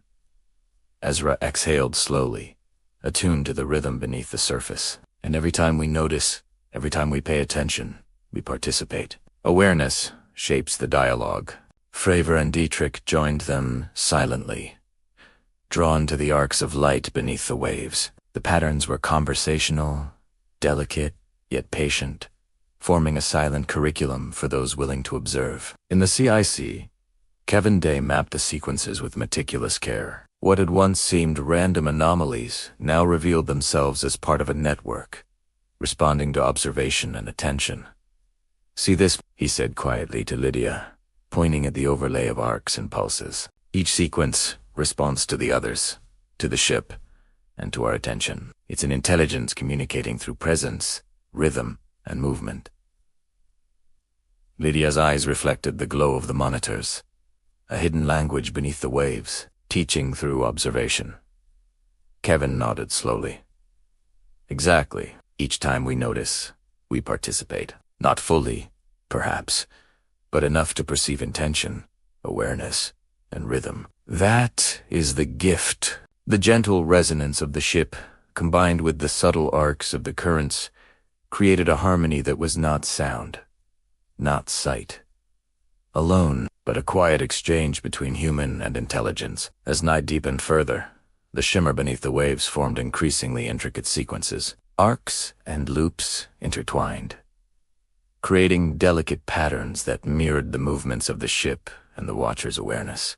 Maya noticed faint spirals that seemed to anticipate each adjustment, as if the currents themselves were teaching her how to follow, how to notice without interfering. "It's teaching us perception," she whispered. "Patience, awareness, the ability to see without changing, to understand without forcing."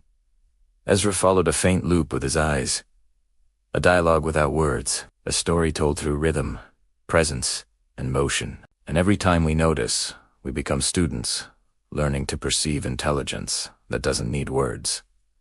Fravor added softly, "It's teaching humility to awareness of something greater than ourselves. Intelligence and patience we cannot control." Dietrich nodded, her gaze fixed on the shimmer. "And respect, observation as participation, awareness as understanding. That is the lesson it imparts." The pulses beneath the surface shifted, forming new sequences that echoed lessons of previous nights. The unseen intelligence guided the watchers gently, leading them through a curriculum of patience, attention, and awareness. Kevin Day, still below in the CIC, logged the final sequences. The patterns revealed deliberate intelligence pulses responding to observation, arcs adjusting according to attention, loops conveying rhythm, awareness, and intent. "They're teaching us," he whispered. "Not with words, not with sound, but with presence, rhythm, and patient attention. If we notice, We participate, and through participation, we begin to understand. The USS Princeton rocked gently in the quiet ocean. Currents shifted beneath the surface, arcs of shimmering light tracing sequences that mirrored the watcher's focus. The Tic Tac its skin remained unseen above the waves, yet the intelligence beneath continued its silent exchange, watching, waiting, teaching. And for the humans aboard the USS Princeton, patient and observant, the lesson became clear. Awareness was language, observation was participation, and intelligence could communicate without words. The ocean had a story, and those willing to notice were beginning to read it, one subtle pulse at a time. As the horizon hinted at the first blush of dawn, the currents promised even deeper revelations, guiding the watchers toward the next stage of understanding the intelligence that moved beneath the waves. Chapter 18.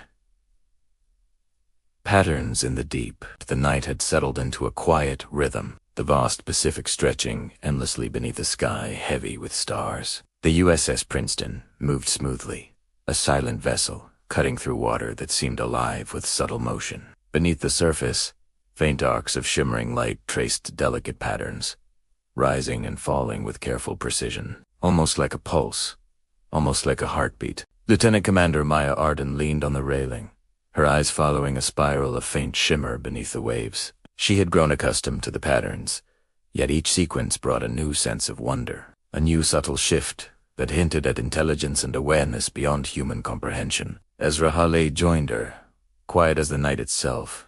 "I feel like it's guiding us tonight," he murmured, not rushing, not demanding, just revealing. Each shimmer, each pulse, a gentle direction, like an invitation. Maya nodded slowly. "It's teaching us to perceive, not just to see, but to understand through attention. Awareness without interference, observation without judgment. That is its language." The arcs beneath the waves shifted slightly, responding to the ship's movements with delicate grace. They were deliberate, intentional, a hint of quiet intelligence that observed, adjusted, and taught without words. Below deck, Senior Chief Kevin Day studied radar and sonar feeds with careful attention. The faint anomalies had revealed themselves as sequences over days of observation, forming networks of arcs and pulses that suggested awareness, intention, and adaptation. "These aren't random," Kevin murmured to Ensign Lydia Chun. "Each pulse responds to the ship, to us, and to each other. It's a dialogue conducted in presence and motion. The lesson is awareness. Observation is participation." Lydia leaned over the display, her finger tracing arcs that shimmered faintly on the monitors. A classroom beneath the waves, teaching without sound, without words. Kevin nodded slowly. "Exactly. And the more we notice, the more we participate. Every observation, every gentle focus becomes part of the dialogue. The lesson is patience, perception, and understanding without interference." The subtle hum of the ship seemed to resonate with the patterns on the screens, creating a quiet harmony that filled the space. It was a presence felt rather than a sound heard, a communication understood rather than spoken. On the flight deck, Commander David Fravor, an LTCMDR. Alex Dietrich watched the shimmer beneath the waves. Unlike the Tic Tac's impossible maneuvers in the sky, the currents beneath were slow, deliberate, and infinitely patient, yet no less intelligent. "Every time I think I understand," Dietrich whispered, "another pattern emerges. Something subtle, delicate, yet precise." Fravor exhaled slowly, tracing a faint spiral with his eyes. "It teaches by observation. Not by force, not by demand. We simply notice, and in noticing, we participate." Dietrich's fingers traced an imaginary loop in the air, following the shimmer. "It's meditative. It teaches focus, patience, and awareness. Not reaction, not interference." Fravor nodded. "Observation itself is learning. Awareness itself is participation, and it's patient enough to wait for us to understand at our own pace." Maya studied the gentle arcs beneath the surface, noticing subtle variations that mirrored the ship's minor movements. The presence beneath the waves seemed aware of their attention, adapting with delicate adjustments that suggested intelligence and intention. "It's guiding us," she whispered. "Not controlling, not leading, just showing the way. Every shimmer, every pulse, a lesson in perception."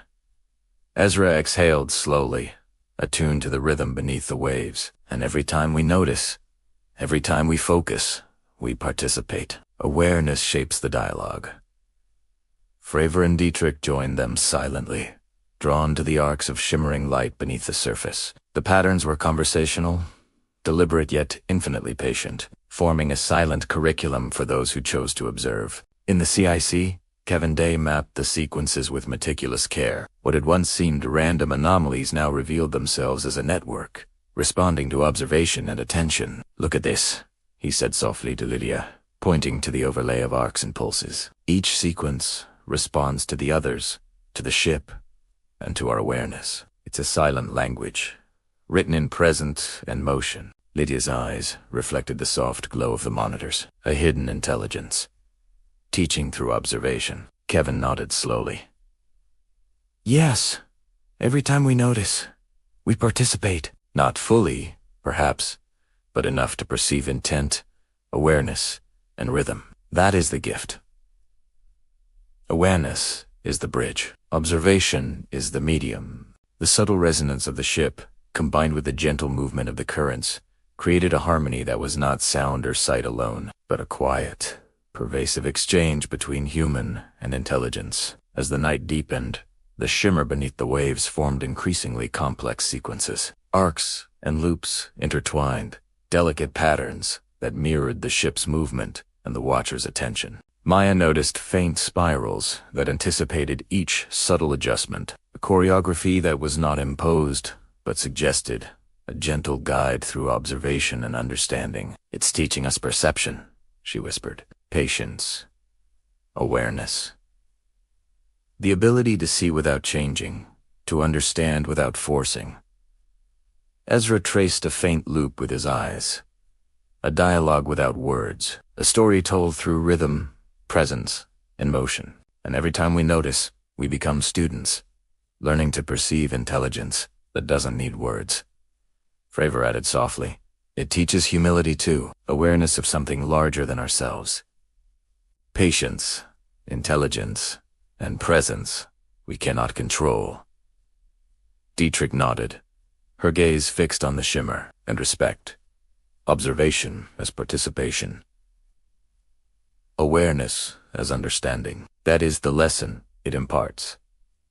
The pulses beneath the surface shifted slightly, forming new sequences that echoed the lessons of previous nights. The unseen intelligence guided the watchers gently, leading them through a curriculum of patience, attention, and awareness. Kevin Day, still in the CIC, logged the final sequences of the night. The patterns revealed deliberate, intelligence pulses responding to observation, arcs adjusting according to attention, loops conveying rhythm, awareness, and intent. "They're teaching us," he whispered, "not with words, not with sound, but with presence, rhythm, and careful attention. If we notice, we participate. And through participation, we begin to understand a little more."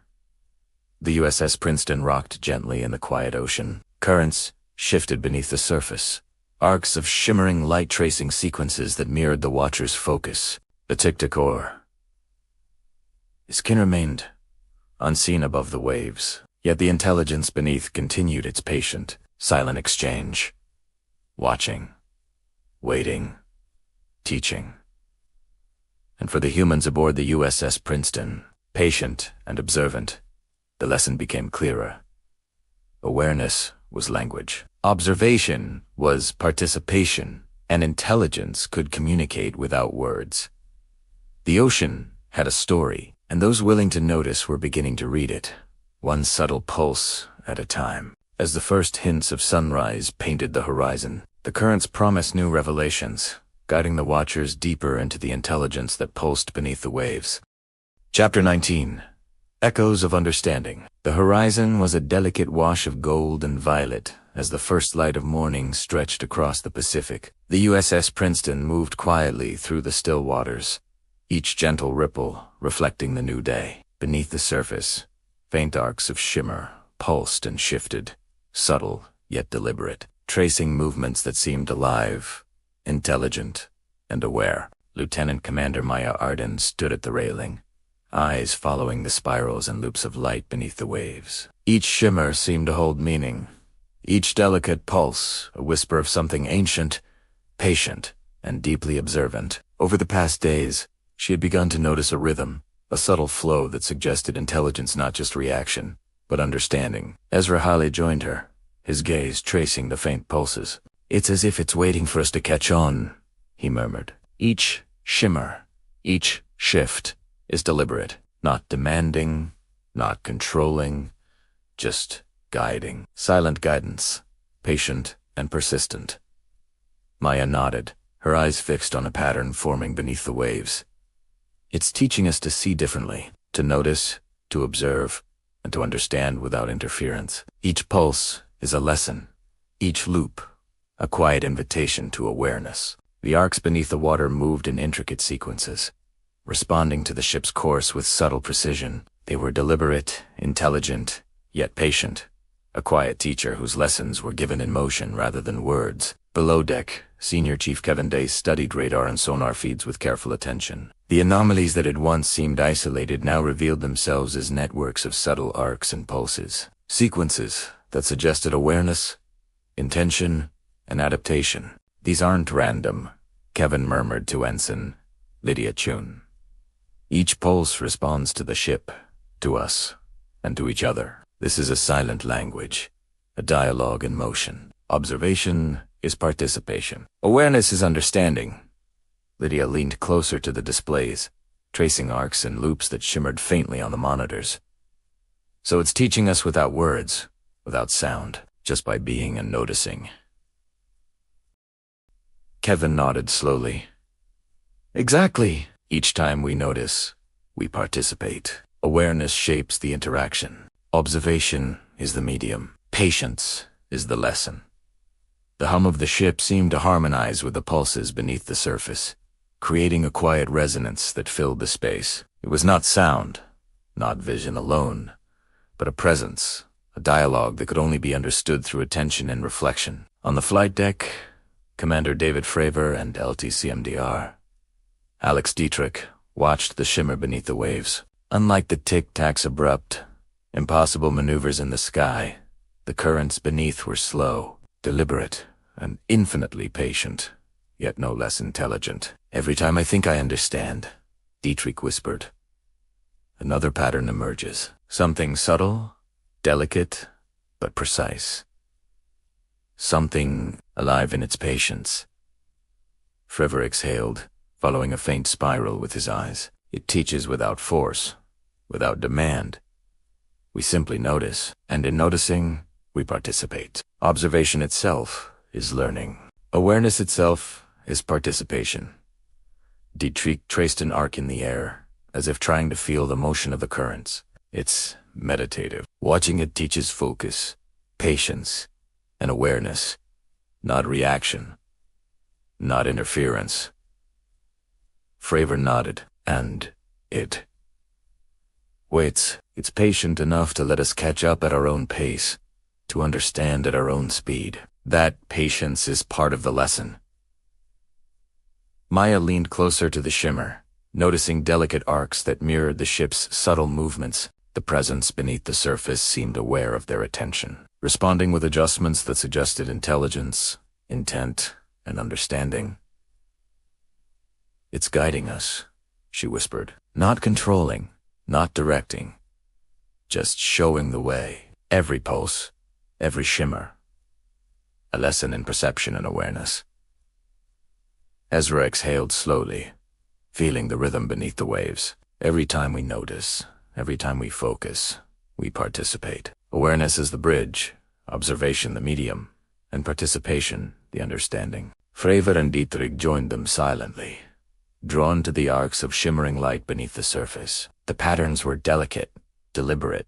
The Cinta curriculum without words, for those willing to observe. In the CIC, Kevin Day mapped the sequences with meticulous care. What had once appeared as random anomalies now revealed themselves as a network, responsive to observation and attention. "Look at this," he said softly to Lydia, pointing to the overlay of arcs and pulses. "Each sequence responds to the others, to the ship, and to our attention. Intelligence communicated through motion and presence."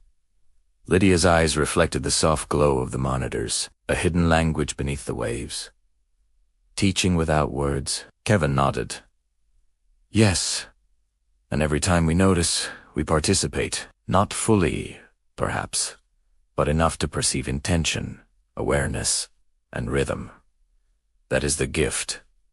Awareness is the bridge. Observation is the medium. Patience is the lesson." The subtle resonance of the ship, combined with the gentle movement of the currents, created a harmony that was not sound or sight alone, but a quiet, pervasive dialogue between human and intelligence. As the morning deepened, the shimmer beneath the waves formed sequences of increasing intricacy, arcs intertwined with loops, creating patterns that mirrored the ship's movements and the watcher's attention. Maya noticed faint spirals that anticipated subtle adjustments, a choreography that suggested careful guidance rather than imposition. "It's teaching us perception," she whispered. "Patience. Awareness. The ability to observe without changing, to understand without forcing. That is the lesson." Ezra traced a faint spiral with his eyes, a dialogue without words, a story told through rhythm, motion, and presence. Every time we notice, we become students, learning to perceive intelligence that communicates without sound. Fravor added softly, "It's teaching humility, awareness of something greater than ourselves, patience, intelligence, and presence. We cannot control." Dietrich nodded, her gaze fixed on the shimmer. "Respect. Observation as participation. Awareness as understanding. That is the lesson it imparts."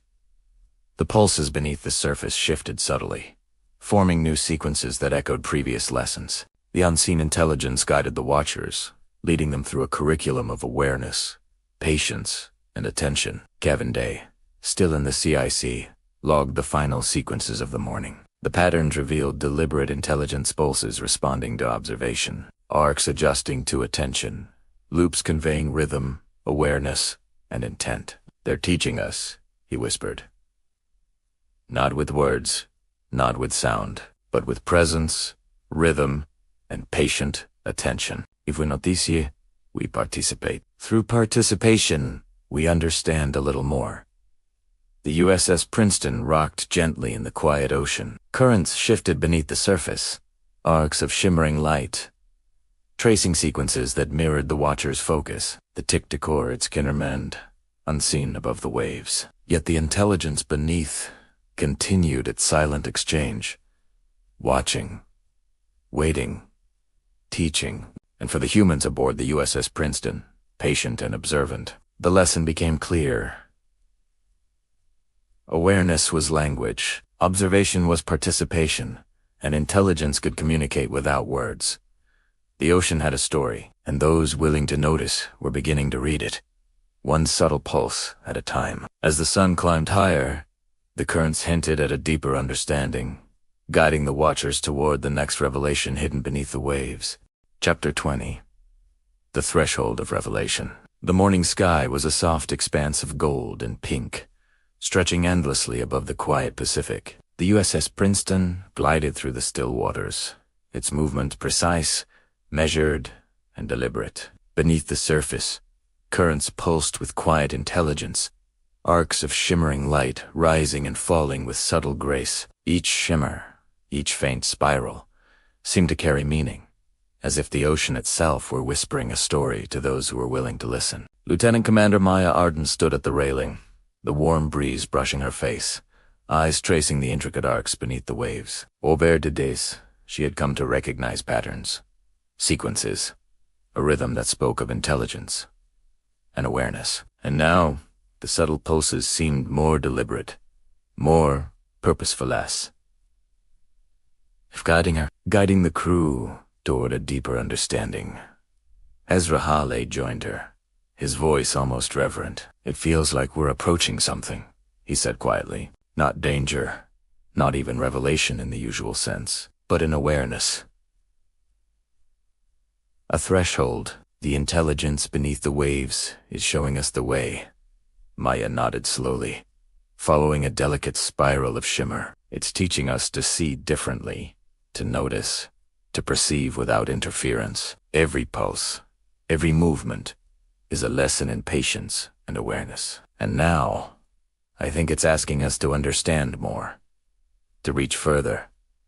The arcs beneath the surface moved with fluid precision, responding subtly to the ship's movements. It was intelligence in motion, patient, observant, and gently guiding. Each shift in the shimmer suggested intention, yet it required the watchers to slow down, to breathe, to perceive without expectation. Below deck, Senior Chief Kevin Day studied the radar and sonar feeds, mapping sequences that had gradually revealed themselves over weeks. Patterns once hidden now formed a network. Arcs and pulses interwoven with a delicate logic that suggested not just awareness but careful guidance. "These aren't random," Kevin whispered to Ensign Lydia Chun, who leaned over his shoulder. "Every pulse responds to the ship, to us, to our observation. It's not teaching with words, but with presence, with motion. Awareness is the key. Observation is participation." Lydia's eyes widened, tracing arcs on the screens. "It's teaching us by existing, by moving and responding." Kevin nodded. "Exactly. And each time we notice, we participate. Awareness shapes the dialogue. Observation becomes understanding. And now, I think we're approaching the threshold, the point where observation becomes revelation." The gentle hum of the ship seemed to harmonize with the subtle pulses beneath the surface, creating a quiet resonance that filled the room. It was a dialogue that could not be heard with ears, nor fully seen with eyes, but only felt with attention, with awareness, with presence. On the flight deck, Commander David Fravor and LTC MDR, Alex Dietrich, watched the shimmer beneath the waves. Unlike the Tic Tac's sudden and impossible movements in the sky, the currents below were slow, deliberate, patient yet no less intelligent. "Every time I think we've reached the limit of understanding," Dietrich whispered, "there's another layer beneath the surface, another pattern, another pulse, guiding us gently." Fravor exhaled, following a faint spiral beneath the waves. "It teaches without forcing. We notice, we observe, we participate. And in that participation, we understand something we couldn't have anticipated." Dietrich traced a loop in the air, feeling the rhythm of the currents. "It's almost meditative. Watching it teaches focus, patience, awareness. Not reaction, not interference." Fravor nodded. "Observation itself is learning. Awareness itself is participation. And it waits." Patient enough to let us approach at our own pace?" "That is part of the lesson, the patience of intelligence that doesn't demand, but invites." Maya studied the arcs beneath the surface, noticing subtle patterns that mirrored minor adjustments in the ship's movement. The intelligence beneath the waves seemed aware of their attention, responding with deliberate precision that suggested intent, understanding, and invitation. "It's guiding us," she whispered. "Not controlling, not leading, just showing the way. Each pulse, each shimmer, a lesson in perception and awareness. And now, I think it's showing us the next step."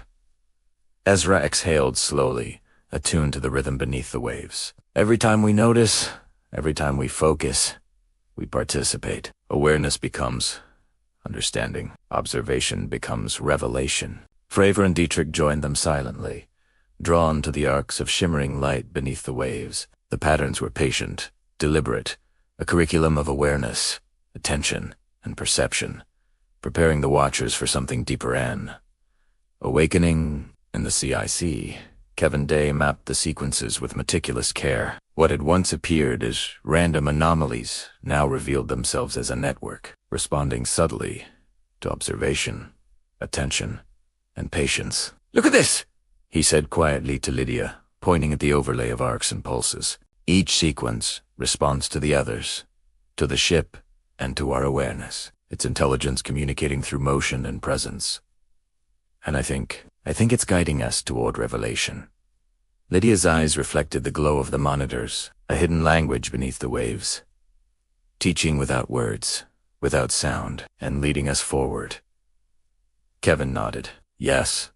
And each time we notice, we participate. Not fully, perhaps, but enough to perceive intent, awareness, and rhythm. Awareness is the bridge. Observation is the medium. Participation is understanding. And now, we're at the threshold.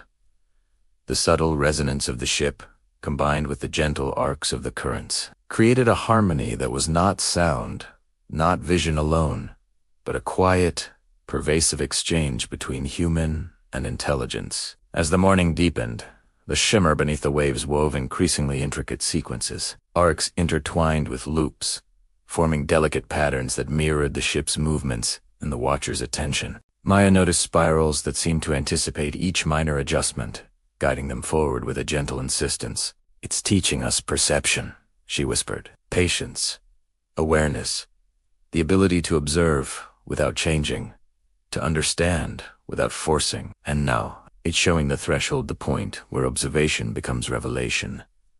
Ezra followed a faint spiral with his eyes. A dialogue without words, a story told through rhythm, presence, and motion. And every time we notice, we move closer to understanding, closer to awakening. Fravor added softly, "It's teaching humility, awareness of something larger than ourselves, patience, intelligence, and presence. We cannot control, and now it's inviting us to see more." Dietrich nodded, her gaze fixed on the shimmer. "Respect. Observation is participation. Awareness is understanding. This is the final lesson before revelation." The pulses beneath the surface shifted, forming sequences that echoed previous lessons but hinted at something deeper, something approaching full comprehension. The unseen intelligence guided the watchers, leading them through patience, attention, and awareness, toward understanding that transcended words. Kevin Day, still in the CIC, logged the final sequences of the morning. The patterns revealed deliberate intelligence pulses responding to observation, arcs adjusting according to attention, loops conveying rhythm, awareness, and intent. "They're teaching us," he whispered, "not with words, not with sound, but with presence, rhythm, and patient attention. Awareness is the bridge, observation the medium, participation the understanding. And now, we stand on the threshold of revelation."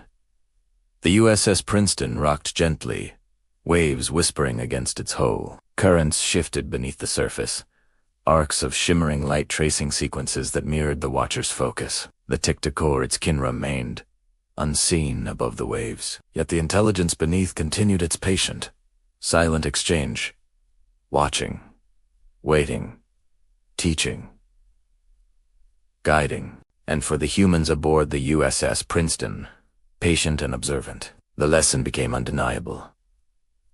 Awareness was language, observation was participation, and intelligence could communicate without words. The ocean had a story, and those willing to notice were approaching the final understanding, one subtle pulse at a time. As the sun climbed higher, the currents promised the ultimate revelation, preparing the watchers for the awakening that awaited beneath the waves. Chapter 2:1 Awakening Beneath the Waves. The sun had risen fully now, scattering ribbons of gold across the endless Pacific. The USS Princeton glided quietly through the water, its hull cutting gentle paths through the soft swell. Above, the sky was serene, pale blue, fading into the horizon. But beneath the waves, the ocean had begun to stir in a way that felt alive, aware, as if the depths themselves were holding a secret just waiting to be shared. Lieutenant Commander Maya Arden stood at the railing, her eyes tracing arcs of shimmering light beneath the surface. The pulses and spirals had grown more intricate, more deliberate, as if guiding the watchers toward something beyond understanding, something that demanded attention not only of the eyes, but of the mind and heart. Ezra Hawley joined her, his voice hushed, reverent. It's different today, he said. There's a rhythm, a sequence, a presence that feels complete, like we've been walking toward a threshold, and now we're about to step across it. Maya nodded slowly, her gaze following a complex spiral of light. It's teaching us everything we've needed to know, she whispered. Patience, awareness, observation as participation. And now, revelation. Understanding, awakening. Beneath the surface, arcs of shimmer intertwined and pulsed in a way that seemed almost musical, delicate sequences rising and falling in perfect harmony. The currents seemed conscious, aware of the watchers above, responding to their focus, their attention, their patience. Below deck, Senior Chief Kevin Day monitored the radar and sonar feeds. The once mysterious anomalies had revealed themselves as a network of intelligence, responding subtly to observation, adjusting with care, forming patterns that conveyed awareness, guidance, and now something approaching truth. These aren't random, Kevin murmured to Ensign Lydia Chun. Every pulse, every loop, every subtle shift is deliberate. It's been teaching us, preparing us, guiding us to this moment. Observation has become participation. Awareness has become understanding. Lydia's eyes reflected the glow of the monitors, wide and unblinking. And now we can finally understand. The threshold? Kevin nodded. Yes. Everything we've observed, every sequence, every pulse, has led to this. The awakening is here. The intelligence beneath the waves is revealing itself in full. The subtle hum of the ship seemed to resonate with the patterns beneath the surface, creating a quiet symphony of presence and attention. Not words, not sound, not motion alone, but an awakening that could only be felt through focus and presence. On the flight deck, Commander David Fravor and LTC MDR. Alex Dietrich watched the shimmering currents, their eyes tracing intricate loops and spirals that had grown more complex, more deliberate still. Unlike the Tic Tac's sudden maneuvers above, this intelligence moved slowly, patiently, yet with undeniable purpose. Every time I think I've grasped it, Dietrich whispered, the patterns evolve. They anticipate us. They respond to us. They teach us. And now, they awaken us. Fravor exhaled slowly, following a rising arc beneath the surface. Observation itself has brought us here. Awareness has guided us here. And now, we see, not with our eyes alone, but with understanding. Participation has become revelation. Dietrich traced an imaginary spiral in the air, feeling the rhythm of the currents beneath her hands. It's meditative, yes, but also profound. Watching has taught focus, patience, humility. And now, we're being shown the larger truth. Fravor nodded. A lesson in intelligence and awareness, patience and respect. And the awakening is complete. We're ready to see, to understand, to participate fully. Maya leaned closer to the shimmering arcs beneath the waves, noticing intricate patterns that mirrored not just the ship's movements, but the watcher's attention and focus. The intelligence beneath the surface responded with delicate adjustments, sequences that hinted at comprehension, understanding, and revelation. It's guiding us, she whispered. Not commanding, not leading, but revealing. Every pulse, every shimmer, every spiral is showing us the truth we've been seeking, the connection, the awareness, the intelligence that moves beneath the waves. And now, it's awakening us. Ezra exhaled slowly, attuned to the rhythm beneath the waves. Every time we noticed, every time we focused, every time we simply observed, we participated. And now that participation has become understanding. Revelation. Fravor and Dietrich joined them silently, drawn to the arcs of shimmering light beneath the surface. The sequences had grown so intricate, so deliberate, that they formed a silent narrative, and intelligence expressing itself, teaching, and now revealing. In the CIC, Kevin Day meticulously logged the final sequences. What had once been mere anomalies were now understood as a network of intelligence, responding to attention, observation, and patience. "Look at this," Kevin said quietly to Lydia, pointing to the overlay of arcs and pulses. "Each sequence responds to the others, to us, to the sheep. It's intelligence, communicating through motion, presence, and now, truth. It's revealing itself fully. Observation has become understanding, awareness has become participation, and now, revelation." Lydia's eyes widened, reflecting the shimmer of the monitors. "We're finally seeing it. The awakening." Kevin nodded. "Yes. We've been led patiently, taught deliberately, and now we understand. The intelligence beneath the waves has shown us the truth in the only way it could, through presence, attention, and participation." The gentle resonance of the ship, combined with the movements of the currents, created a quiet, pervasive awakening, a dialogue that could not be heard with ears, seen with eyes alone, or comprehended quickly. It could only be experienced. As the morning sun climbed higher, the shimmering arcs beneath the surface intertwined into a luminous lattice, a complex pattern of awareness, intention, and revelation. Maya noticed sequences that seemed to respond to their focus, arcs that reflected understanding, and pulses that conveyed the intelligence's acknowledgement of their presence and comprehension. "It's showing us everything," she whispered. "Patience, awareness, observation, understanding. And now, the awakening. We see what it wanted us to see." Ezra followed a rising spiral beneath the surface, feeling the subtle rhythm. A story without words, a lesson in intelligence, perception, and respect. Every time we noticed, every time we participated, we were preparing for this. And now, we awaken. Fravor added softly, "It teaches humility, awareness of something far greater than ourselves. Patience, presence, and intelligence beyond control. And now, it's sharing truth, slowly, deliberately, gently." Dietrich nodded, her gaze fixed on the shimmering arcs. Respect. Observation as participation. Awareness as understanding. Participation as revelation. The awakening is complete.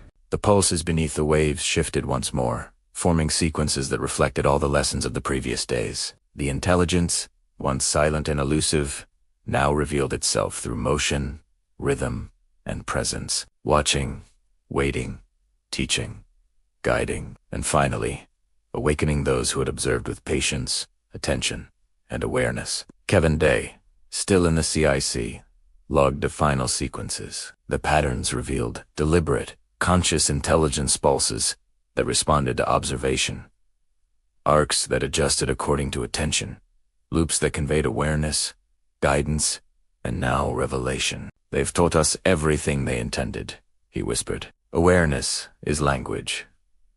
Observation is participation. And understanding is awakening." The USS Princeton rocked gently in the calm ocean. Currents shifted beneath the surface, arcs of shimmering light forming sequences that mirrored the watcher's focus, the lessons absorbed, and the comprehension achieved. They ticked a core. Its kin remained unseen above, yet the intelligence beneath continued its patient, silent exchange, watching, waiting, teaching, guiding, revealing. And for the humans aboard the USS Princeton, the lesson was complete. Awareness was language, observation was participation, intelligence could communicate without words, and understanding was now theirs. The ocean had a story, and those willing to notice had read it fully, one subtle pulse at a time, awakening to a truth beyond explanation, beyond expectation, beyond fire and enduring, quiet wonder that would remain with them forever. The sea returned to its gentle rhythm, a calm mirror to the sky above, carrying the echo of intelligence, awareness, and the patient, quiet revelation that had forever altered the way humanity could perceive the unseen. As the sun dips below the horizon, painting the sky in soft purples and golds, the USS Princeton drifts silently across the vast Pacific. Beneath the waves, the shimmering arcs of intelligence continue their quiet, patient dance, a reminder that the universe holds mysteries far greater than what we can see or touch. We've followed the Tic Tac's impossible maneuvers, traced its patterns beneath the waves, and glimpsed the lessons it teaches: patience, awareness, observation, and understanding. And while some questions remain unanswered, one truth endures. The world is far more alive, subtle, and intelligent than we often realize. If tonight, as you close your eyes, you feel a whisper of curiosity, let it guide you. Look closer, notice the patterns, and remember that the extraordinary often hides in the calmest, quietest places. The Tic Tac may vanish from sight, but its lessons remain. And for those who watch with patience, the awakening continues, one pulse, one shimmer, one quiet moment of awareness at a time. Stay curious, stay observant, and let the mysteries of the unseen world unfold gently before you.